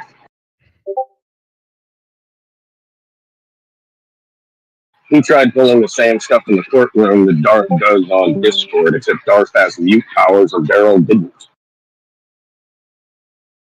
Cool.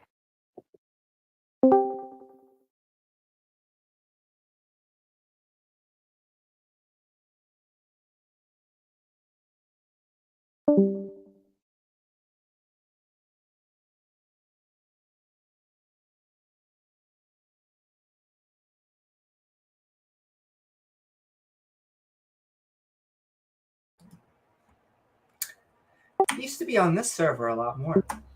I think he went to the politics server. Old Darthy.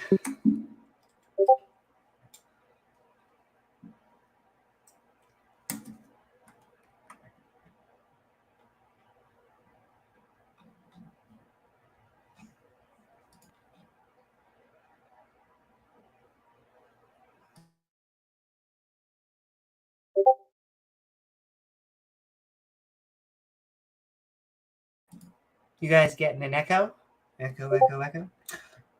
I'm not talking to them right now, just talking to you guys. How is this is the launch of the show of Impromptu Debate You. And so just trying to work out all the kinks and stuff like that. Also kinky. But sending love, y'all. We're going to be going for maybe 20, 30 more minutes or a little bit more time of fun. Trying to wait for any theists or anybody of agree, disagree. But I'm enjoying you all. Yeah, spend Trades, time what have with you been up us. to? And yeah, sending love, Chatosphere.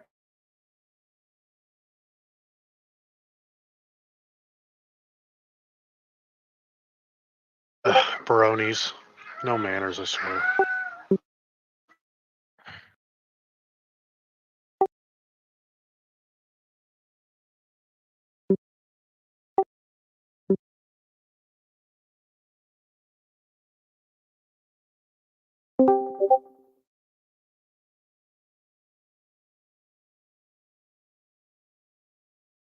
Yeah, the J.K. Rowling thing breaks my heart, Sinister. I feel like I could just get her in a room and just talk with her.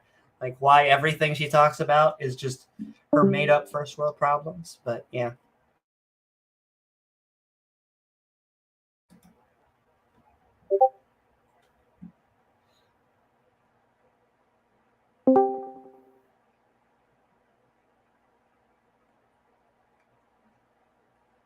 So yeah, God does not exist.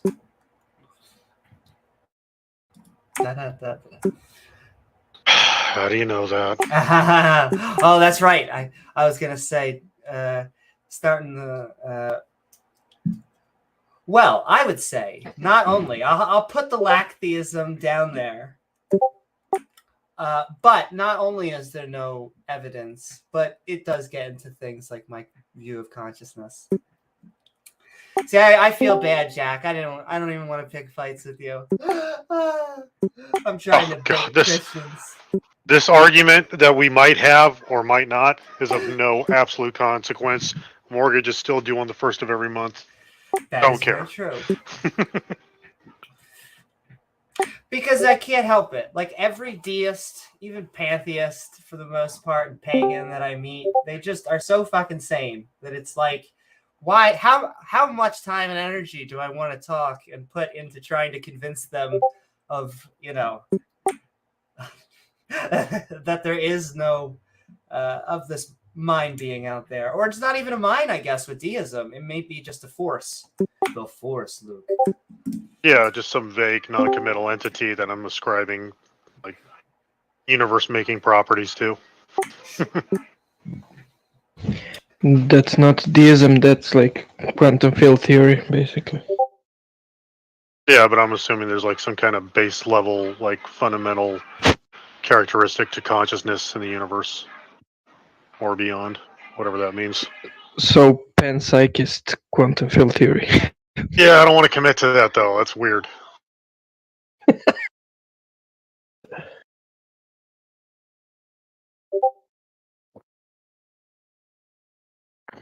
Oh, Jack of Trades is driving, so he can't talk. Shouldn't you be riding, not driving?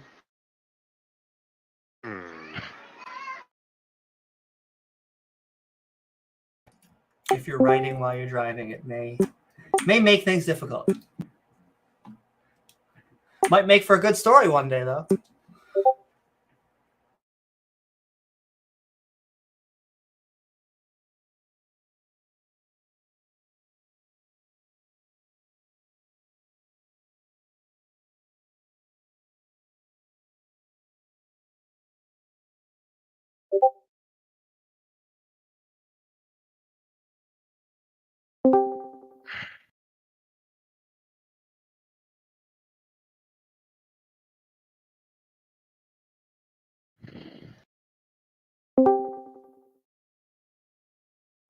What is up, y'all?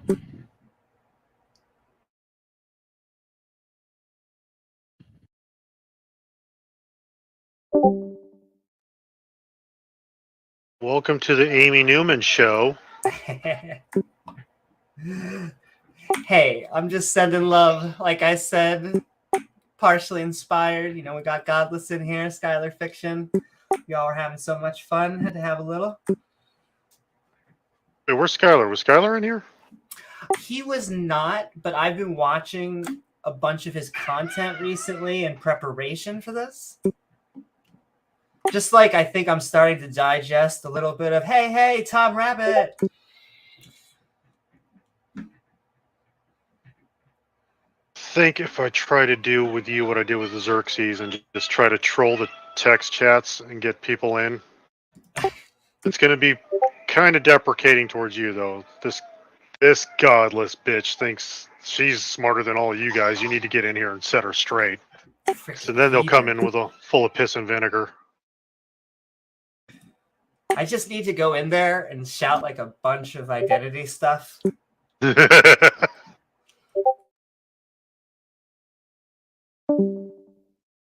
Jack, I'm curious why you think there could be consciousness to the universe.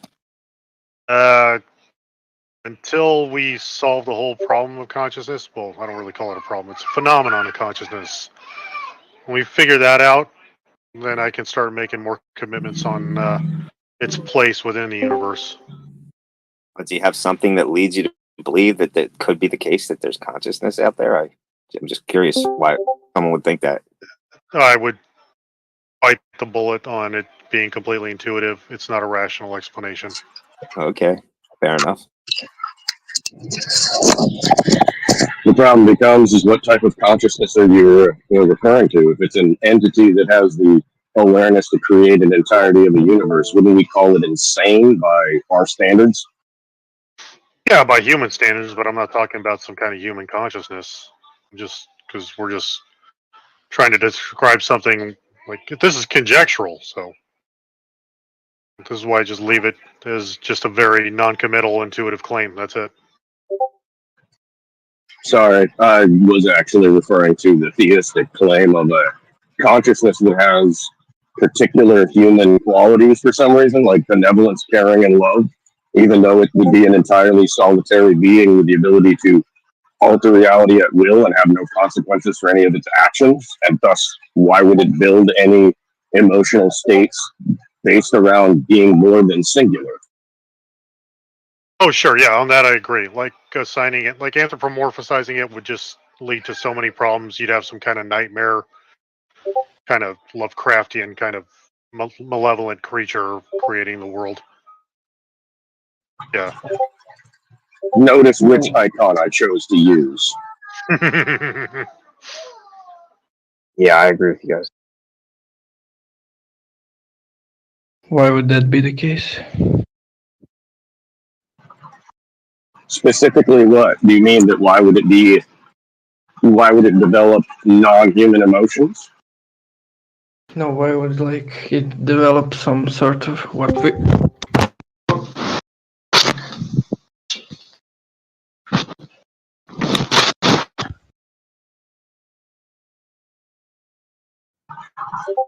Sorry, I got a bunch of interference from that and I didn't hear what you said. Yeah, that was like 3 words that came through.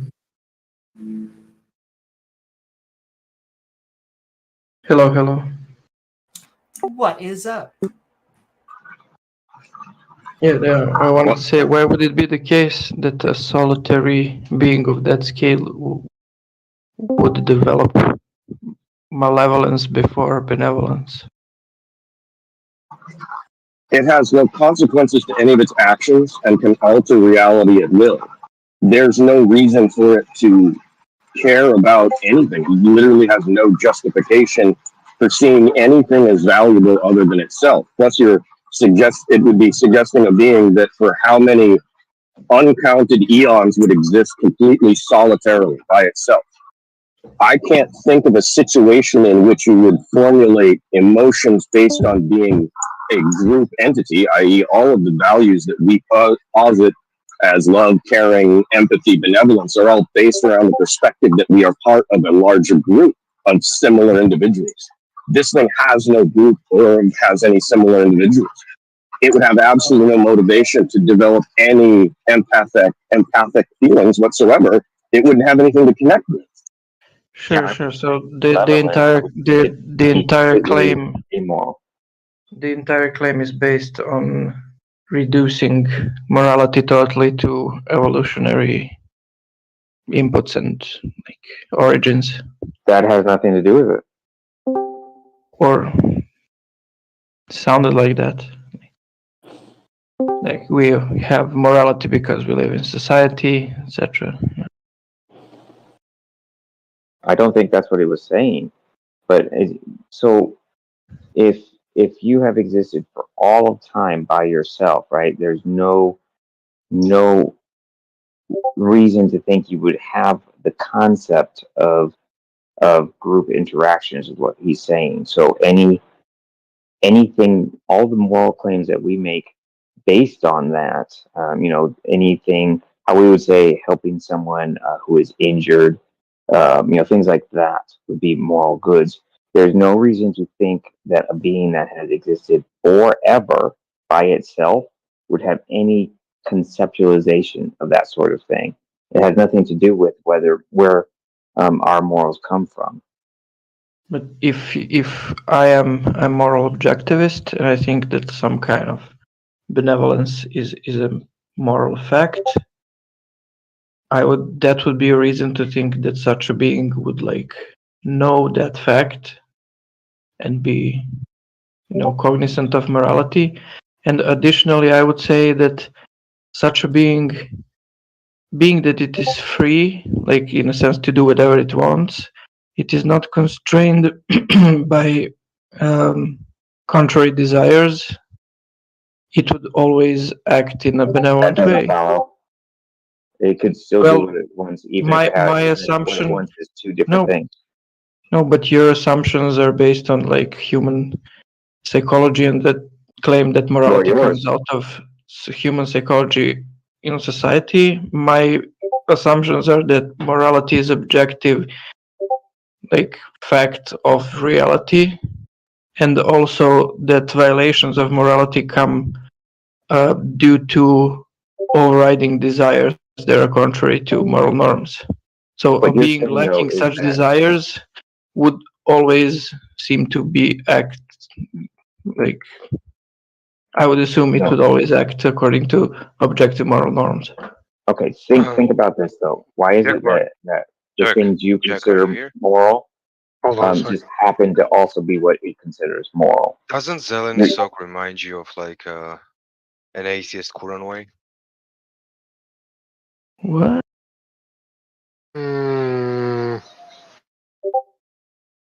I think I see what you mean.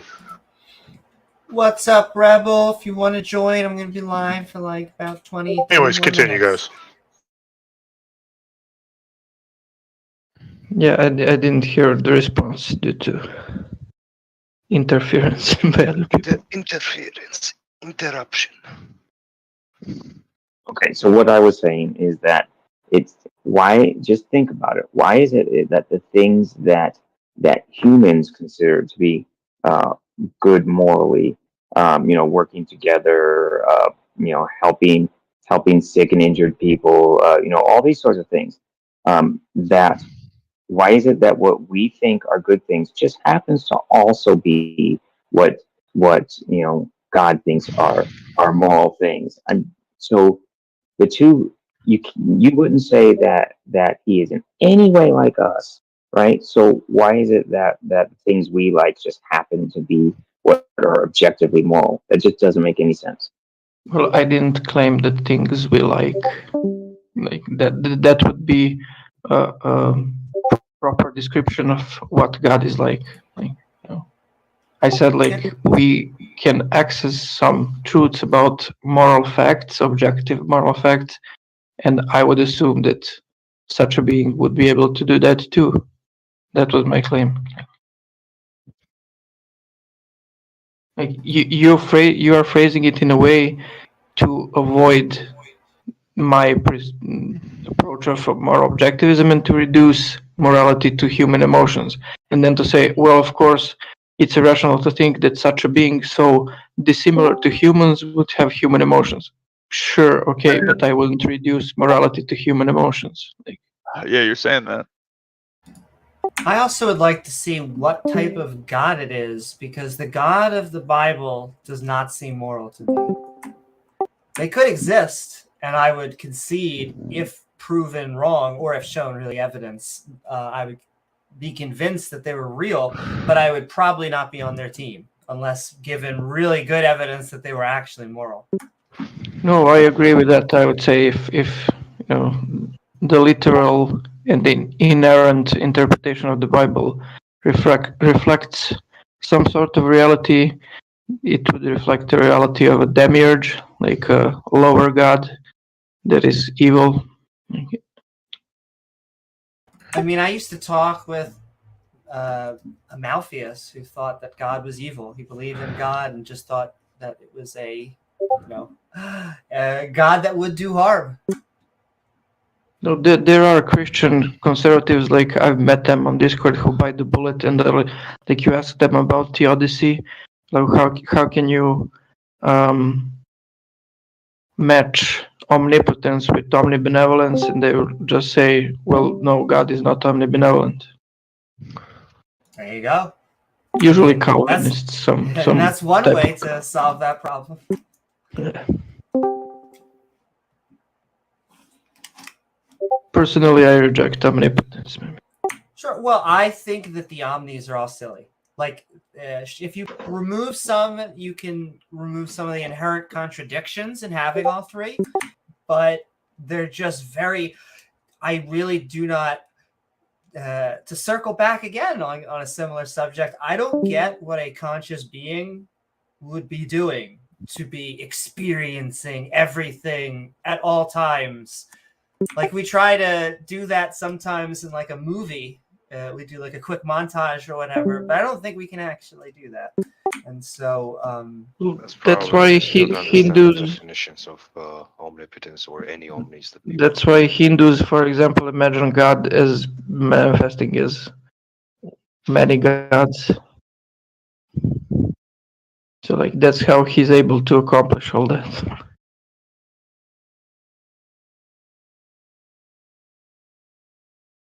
by doing it in multiple different gods. Well, yeah, like there's a single Brahman, and then I forget the number, like 330 million deities that are manifestations of Brahman or something like that. But there's a dozen of the main ones, like Vishnu, etc. I just want to address the last thing. When I meant having a conscious experience at all times, everywhere, I was speaking specifically of omnipresence. But I'm sorry. Can I ask? Did you say you were Hindu? No, I just gave their interesting explanation of how to imagine God managing to think about many things in many places. Like imagine him as like having many manifestations. I mean, it could be that there'd be many of these, like, I don't know, semi-conscious beings. It's actually interesting that we only think in one god now, because there was a time when most of the planet actually believed in multiple gods.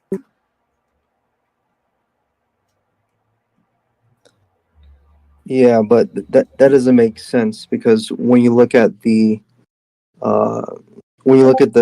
common traits found in the design of nature, like there's an incredible amount of biodiversity within the life in nature, but even then you can find a lot of similarities, like one of the main ones being the component of DNA in life.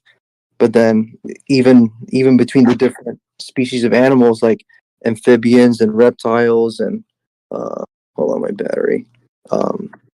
Reptiles, amphibians, mammals, fish, whatever, they all sort of have a common design of all having like two eyes and a mouth and a nose and ears and digestive system, nervous system, or brain, right? So all these things. Can I pause you for just 1 second? Or I'll let you finish, but then let me have a response. Yeah, I was going to say, like, all these different types of animals and living beings, they seem wildly different and very diverse from each other, but because of the fact that you can find similarities between all of them, that to me points to one common designer and creator, which you can sum it up to being a one true eternal supreme God. Can I show why that actually is an internal contradiction? You are saying that it's actually an inherent design that everything kind of looks the same. Does that mean that the inherent differences that we see is because of actually different gods? No. What explains the differences is what I'm asking. The differences just happen to be in just the wonderful creativity that God has somehow come up with to create all the different things that he did. That's just a component of just pure creativity on his part.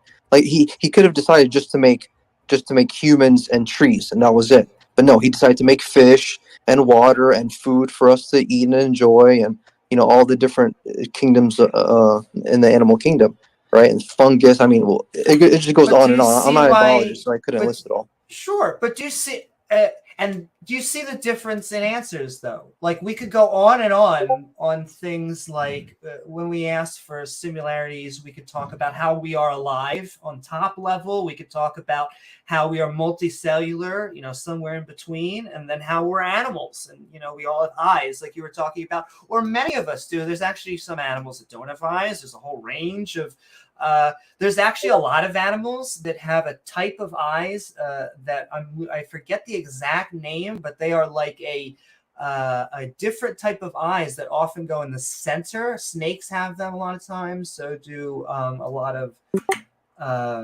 amphibians. But I guess when it comes to, you're saying the differences come from a common designer, but you're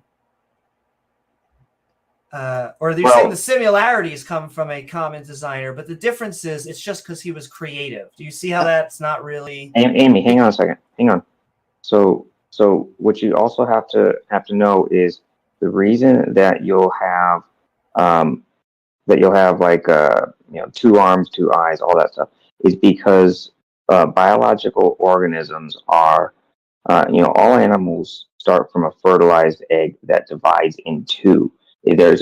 So you're going to have almost everything having bilateral symmetry. So you're going to have 2 arms, 2 eyes, 2 nostrils, everything. And there's a reason the left half will, mirror the right half, because that's how cell division works when you're starting as a zygote. So it's not a matter of common design. It's a matter of basic geometry. Also, it's common ancestry that really is going to show these answer questions. What do you mean? It has nothing to do with ancestry. It has to do because you start as a fertilized egg. It doesn't matter if you're talking about a frog or a monkey or a bird, right? A fertilized egg, 1 egg, 1 cell will divide into 2, right? So you're always going to have a duplication. That's why you have 2 arms, 2 legs, 2 eyes, 2 wings, whatever. It has nothing to do with interrelatedness of species.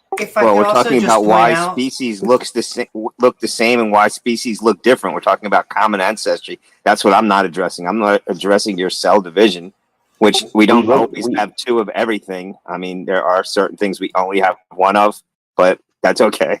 But also, there's convergent evolution. I just want to put that on the table. That the reason why many organisms look this way is because it works. And so you will see a model like a hyena, which will end up, it is technically speaking a cat, but it looks kind of doggish because of convergent evolution, because that model working. I mean, we see very differently, even though we just think we look right. We're honestly one of the only creatures I know of that spend time just staring into each other's eyes. That's another thing, which is kind of, we have really long conversations. It's why we care so much about things like eyebrows. It's why we cry. We have 3 different types of tears. That is how much that we have social interactions. We have different chemically too. They are chemically different. We have tears when we are sad. We have tears when we're happy, and we have tears when we are brushing debris away. And all of them are chemically different. It just seems that there's a lot of good reasons for why these types of things work like eyes. Eyes have actually evolved separately multiple times. There's you could have like a horse which stares, it has very short vision. They can't see very far because of how their eyes are positioned on their head. You can have mollusks that just have fucking stalks, that just have 2 little globes. And then I think, oh my lordy, I'm trying to think, one of the best eyes is one of the insect eyes, from just like resolution, range, color, and all this stuff. Not to mention there are ones that can pick up infrared and things like that. Honeybees can see ultraviolet. Dragonflies, I think, have the best. I'm not positive on that though. But bees. I thought it was cephalopods. I was understanding that octopi, squid, and what were the other ones? The shapeshifters. Not crayfish. David Icke. Say that again. Sorry. David Icke. The shapeshifting king. I don't know. But it's a cephalopod that can change its outer skin shape and coloration. Sorry. Yeah. They're different though. Like the dragonflies have like compound eyes. Yeah. Cool thing is they're like 100% on like predation. And I'm open to that. Dragonflies always get their Titan. prey. Most predators. Yeah, I've and been told hyenas are lean on the twice cat the kind, color range, I or think. cat that humans side can. of the I think cat something like versus that. dog carnivora. I may be wrong, but I know that like cats. But I would like to they think of like bury if their there was a crap and designer, stuff. couldn't he have done better? Any room for improvement? Seems like there could be. Awfully quickly. I will say we are promised absolutely perfect spiritual bodies that will be like the angels in heaven, that will have the ability to fly and no longer age into old, debilitated, wrinkly skin type form, where we can live forever. And we can, the book of I think Second Esdras or Second Baruch says we can even change into like different forms of glory, stuff like that. I don't know. So, but it can get better. What are you looking forward? Why does that sound appealing to you? Doing something forever. Because this gift of life that I've been given is an absolute miracle, and I want to live it to its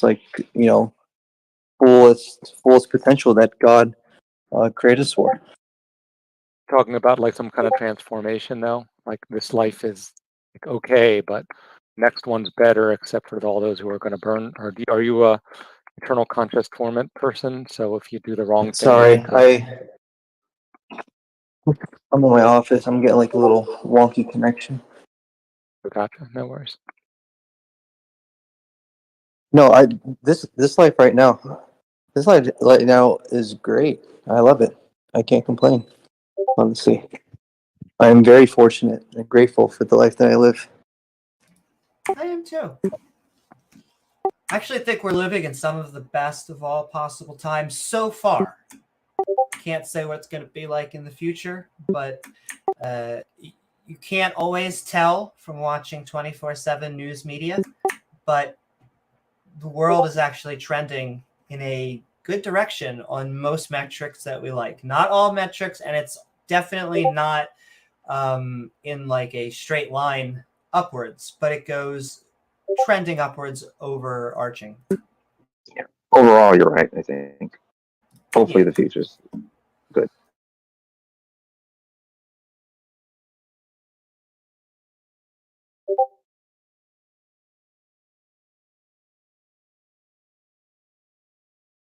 I would think like humans, if we could have like you bask in the sun, you have a little chlorophyll be on the top of your head, all bald with some chlorophyll on the top of the head. Have your own food, feed yourself, get your own energy. That would be pretty cool. I know we missed out I'm on gonna the have whole green heads then. photosynthesis. That's okay. The thing about like squid eyes, they don't have a blind spot. You have a blind spot. Their eyes are a little better designed. Hey, But you don't know what you don't know, so that's what keep us in not complaining about it and thinking that we're number one. It's kind of weird to think that, like we're just one of the numbers.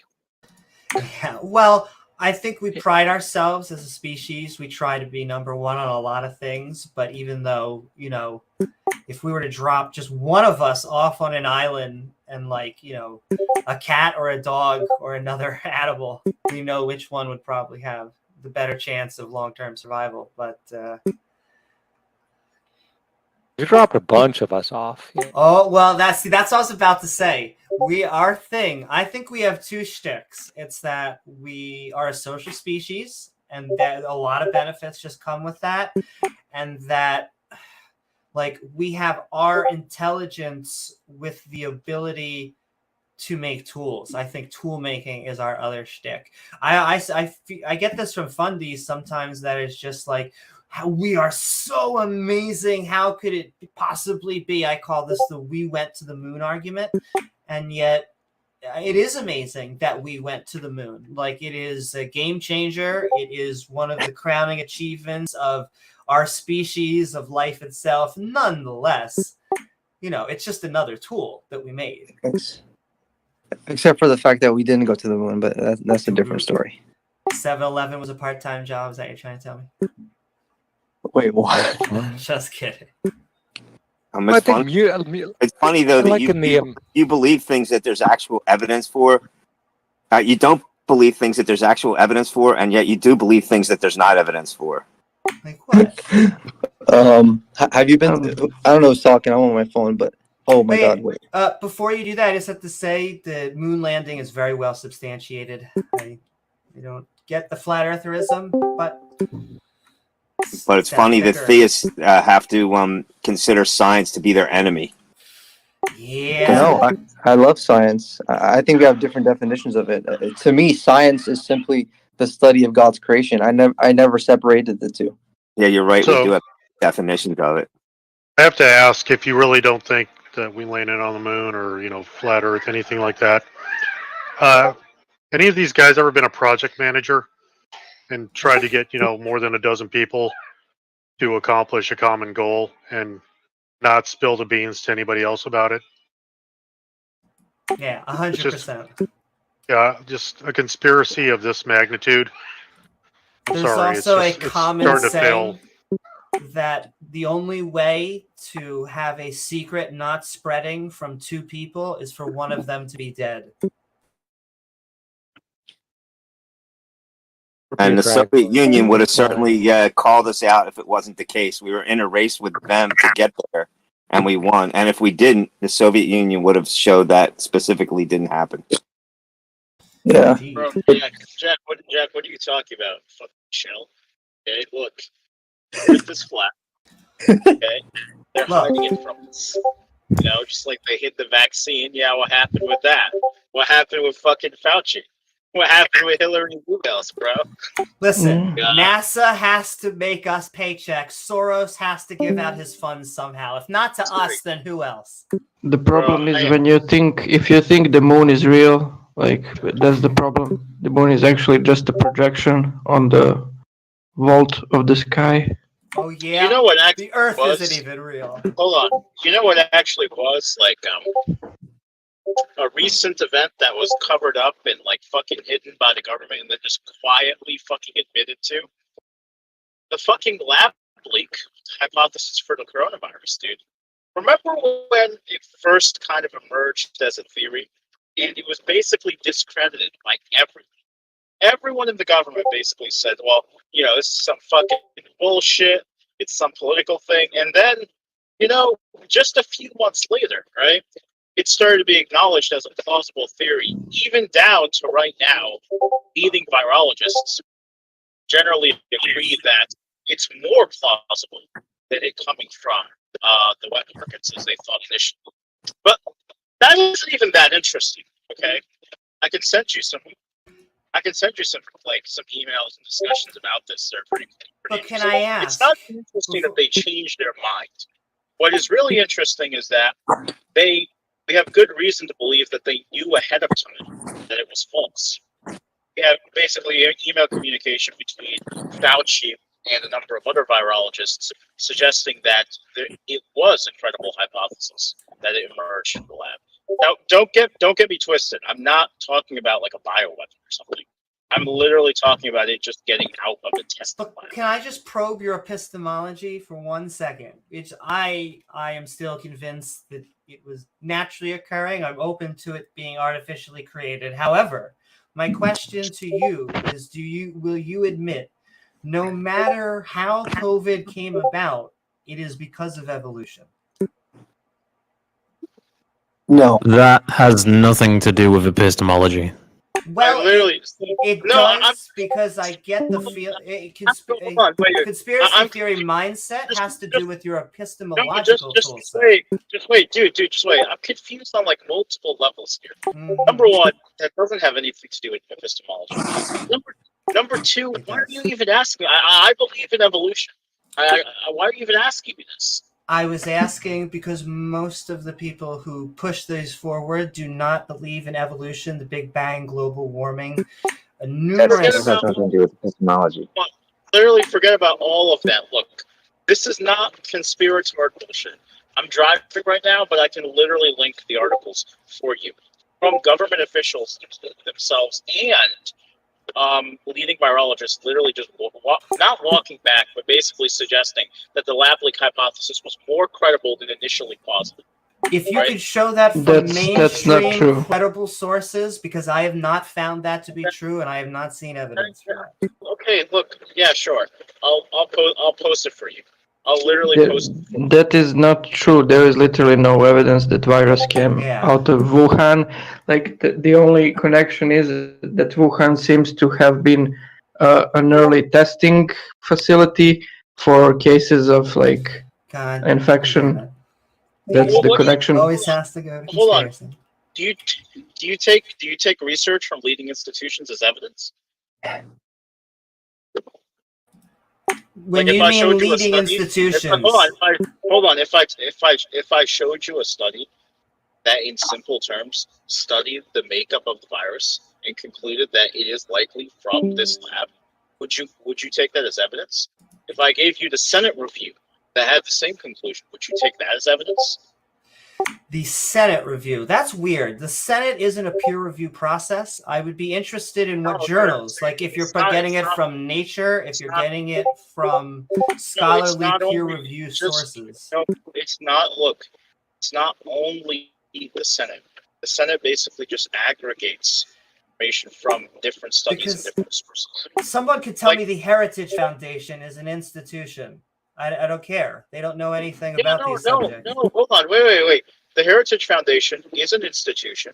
They have a bias, but they conduct good research. This is what I meant about epistemology. No, hold on. And they literally this has nothing to do with epistemology. I would really enjoy hearing why that has anything to do with epistemology. Yeah. Because it's about where he gets his tools from. That's not. Oh my God. No. Epistemology is not where did you get your source, bro? It's how you know what you know. No, it's not actually how you know what you know. Okay, what is it? Epistemology is a branch of philosophy. It's just the study of knowledge. So it's about justification, truth, and belief. So it's the study of knowledge. So it's kind of like how you know what you know. No, how you know what you know is like so the KK principle is like a subject inside of epistemology. That sounded like a segue from something. Hello, how are you? What is up? And I will say, I have about 50. I am live streaming right now, sending love to both the Politics and Religion server and the chat out there. I'm going to be live streaming for about 15 more minutes, whether the conversation's good, bad, or ugly. But I really am sending love to. I really want to hear why do you think evolution is relevant to epistemology? Well, because if you don't believe in evolution, in fact, I want to see what your beliefs are. So if you don't believe in evolution, if you don't believe in the Big Bang, if you don't believe in global warming, then chances are your data about a Chinese virus is probably bullshit as well. But that's not epistemology. It is. Well, David, actually, again, I'm not an atheist in regards to this, but I could give actually a reason as to why evolution might be pertinent to epistemology. I actually have a reason. Like, is it Plantinga's argument against rationality? So, no, actually, but it would use that, but it would basically support it from an atheistic perspective. So what it would say is that in a reality, we have a lot of false beliefs that aid in our survival and utility, both psychological beliefs and also ones that are external, both internal and external states. So, for example, I'm sure you're familiar with the idea that, again, let's say, for example, 500,000 years ago in the veldt, we hear a rustling behind the trees, and we wonder, what is it? Is it a predator or not? And so if we assume there's a predator, even if there's not, we tend to survive. Okay, I understand that, right. That's what I was trying to refer to with Plantinga's argument. So when I did ask Amy, why does she think it's relevant to epistemology, I was open for that as a response, but she didn't give it. Okay, yeah. So that's the idea that, again, so it'd be more of it's kind of like an opposite to the Christian transcendental argument, but more of an abductive one. It's basically saying, look, given all these false beliefs that we have that aid in our survival and utility, natural selection would be a better explanation than something like the Christian God, because under the Christian God, the expectation would be something like direct realism. Why would God give us these false beliefs that aid in our survival? And I also want to point out, I gave an explanation for why it is about epistemology, because if you have numerous faulty beliefs, if you have numerous bad tools in your toolbox, then thinking that your next tool is going to be good is suspect. It may be that you are correct in this one very specific thing, could be wrong about multiple others, but it's trying to get about your larger mindset. But that's just broadening the term epistemology. That's like, I could broaden it further by saying, as soon as somebody says something wrong, that's a subject of epistemology. Like I can say this is epistemological as soon as someone says something wrong. No, I'm not saying you're wrong, because... No, you don't understand my claim. Like, what I'm saying is, the way your usage of epistemology is watering down the term, and I can water it down further such that if somebody said something wrong and I say that's epistemological, that would be watering it down further. Like, I think I was being very specific. Right, but you're broadening the category, like without warrant or something. I do not believe so. I think I'm being very specific to what the branch of trying to understand knowledge and how and why we know what we know, which is why we try to get it justified true beliefs. It's why knowledge is a subset of belief. I think what Amy's point is, I'm not sure, she might be giving some sort of argument. If you have a lot of false beliefs about other things, she's going to assume you have a false belief about this. So if you're wrong about A, B, and C, then if D comes up, you're probably going to be wrong about D. That's just induction. That's just an induction case. But I don't see why that you would call that epistemology. Like, I said I was trying to better understand your epistemological toolkit, how you come to understand, how you tend to separate fact from fiction. And then you went on to ask, like, in that context, do you believe in evolution? Which is why I thought the Plantinga argument, if I'm getting that right, is a good context for that question. Otherwise, I don't see why that question is relevant to epistemology. Yeah, David, this brings up the point I said. I wonder why more atheists don't just use Plantinga's argument, but use it to their benefit, to sit there and say, hold on a minute. No, we don't have knowledge in the way that you want. What we actually have are beliefs that aid in our survival and utility. Like, for example, I could give an internal state. So I remember reading this years ago as in an Evo Psych article, that when a woman's in an area and she sees women that are more attractive than her, she starts to impute negative moral qualities on highly muscular men. Now, the idea is that this is a defense mechanism. From Evo Psych, this is a defense mechanism that she's projecting to kind of help her navigate through the environment there.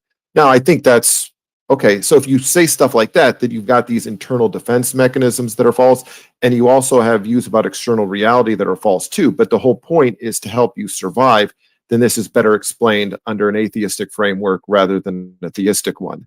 The only one I brought this to before was Tart, but Tart said he does use a similar type argument. Because again, I'm surprised that I didn't hear more atheists use that against the Christians who use some, variety of the transcendental argument.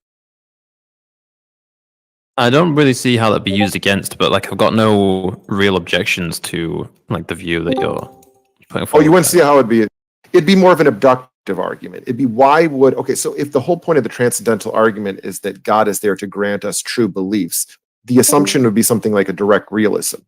If on the other hand, we have false beliefs that aid in our survival and utility, that's not what's expected under God granting us true beliefs. That's the idea. So that would just be offering an alternative hypothesis, right?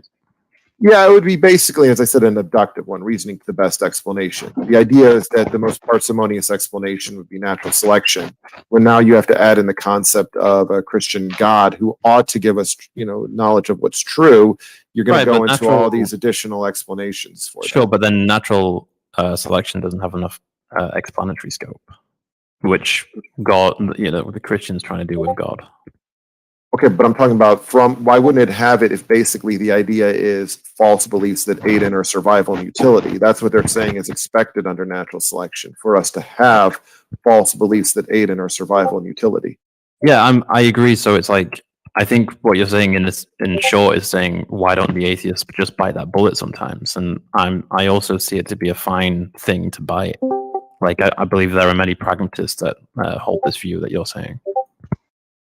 Yeah, because mine is kind of similar. You know, I have kind of like a Vedantic view. And so, again, Maya is practically identical to Kant's conditions necessary for the possibility of experience. So my point of view, if transcendental idealism is true, which could be good arguments for, then this is going to support Hinduism and Buddhism a lot more than Christianity. Why under Christianity would I expect this God to just give us these conditions of space and time, which just show us an appearance of things and not things in themselves? Why? This seems absurd. There's no reason. And so I just want to send. Yeah, Zeleny, hold on. Zeleny, your mic actually, is someone? Yeah, their mic might be going off. I just want to send love to you all. I'm about to head out to the movies, but I had a lovely time. I've been live streaming on here, but I love the Politics and Religion server. I really want to thank you all. And I hope you guys have either a good day or night. I'll be coming back for more. I've been going for like 2.5 hours, but I think I'm going to keep on doing this because it's been cathartic and fun. So send in love, guys. What a fucking faggot. At the very end. What a coward at the very end. Hey, I just want to send a final message. Global Homo is winning. We have never lost the culture war. And so they are just, all they can do is react. Hey, Sam, I want to ask you a question of epistemology. Do you think homosexuality is bad? Very good epistemological question. Yes. Right. Yes. Mm. Very bad. Oh, clearly you have bad tools of justification, Sam. Just please be respectful, okay? That's all I would like to ask you. Were you asking? You were asking him? I don't know. Just gonna point out that there was no Sodom and Gomorrah. The fact that Yahweh doesn't like butt sex means we should do more of it. And Global Homo continues to gain ground. We continue to secularize countries. We took out Judaism. We took out Christianity. Islam is up next. And so just sending love. I do love my theist brothers and sisters. I hope that we do this via conversation, dialogue, and debate. And with that, I'm sending you all a lot of love.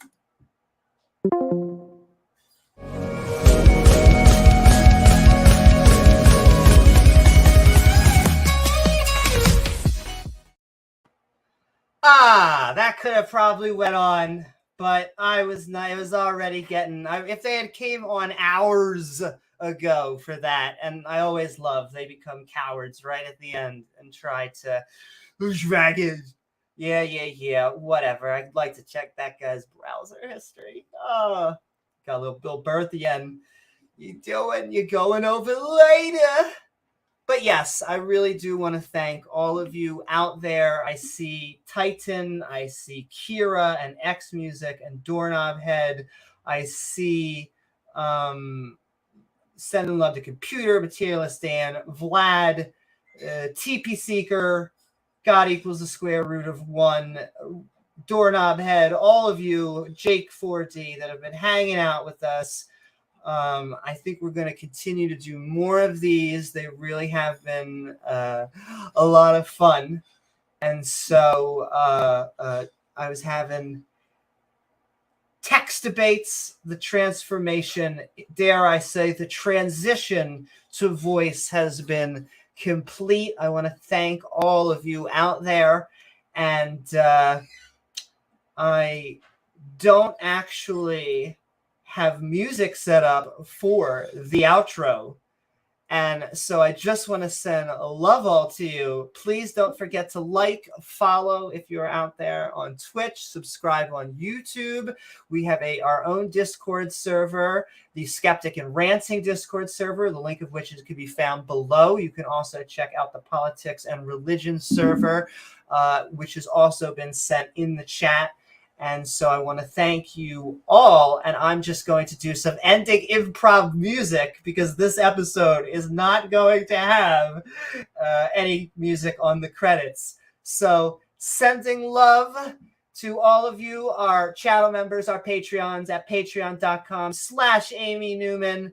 And I hope you all have a fantastic adventure on the next episode of Skeptic Ball Z. Boop, shoot, doop, doop, doop, ba ba ba ba ba ba ba ba. There's some cartoon faces. Thanks for watching. We hope you had fun. Boop, doop, doo doo. Sending some love. Oz and Grumpy, Diana, Smith, Scott, Ian, yeah. Doo doo doo. Pat and Dale and Dave Garrigios, Mark. Boo doo boo boo. That's true. Play some Tool. We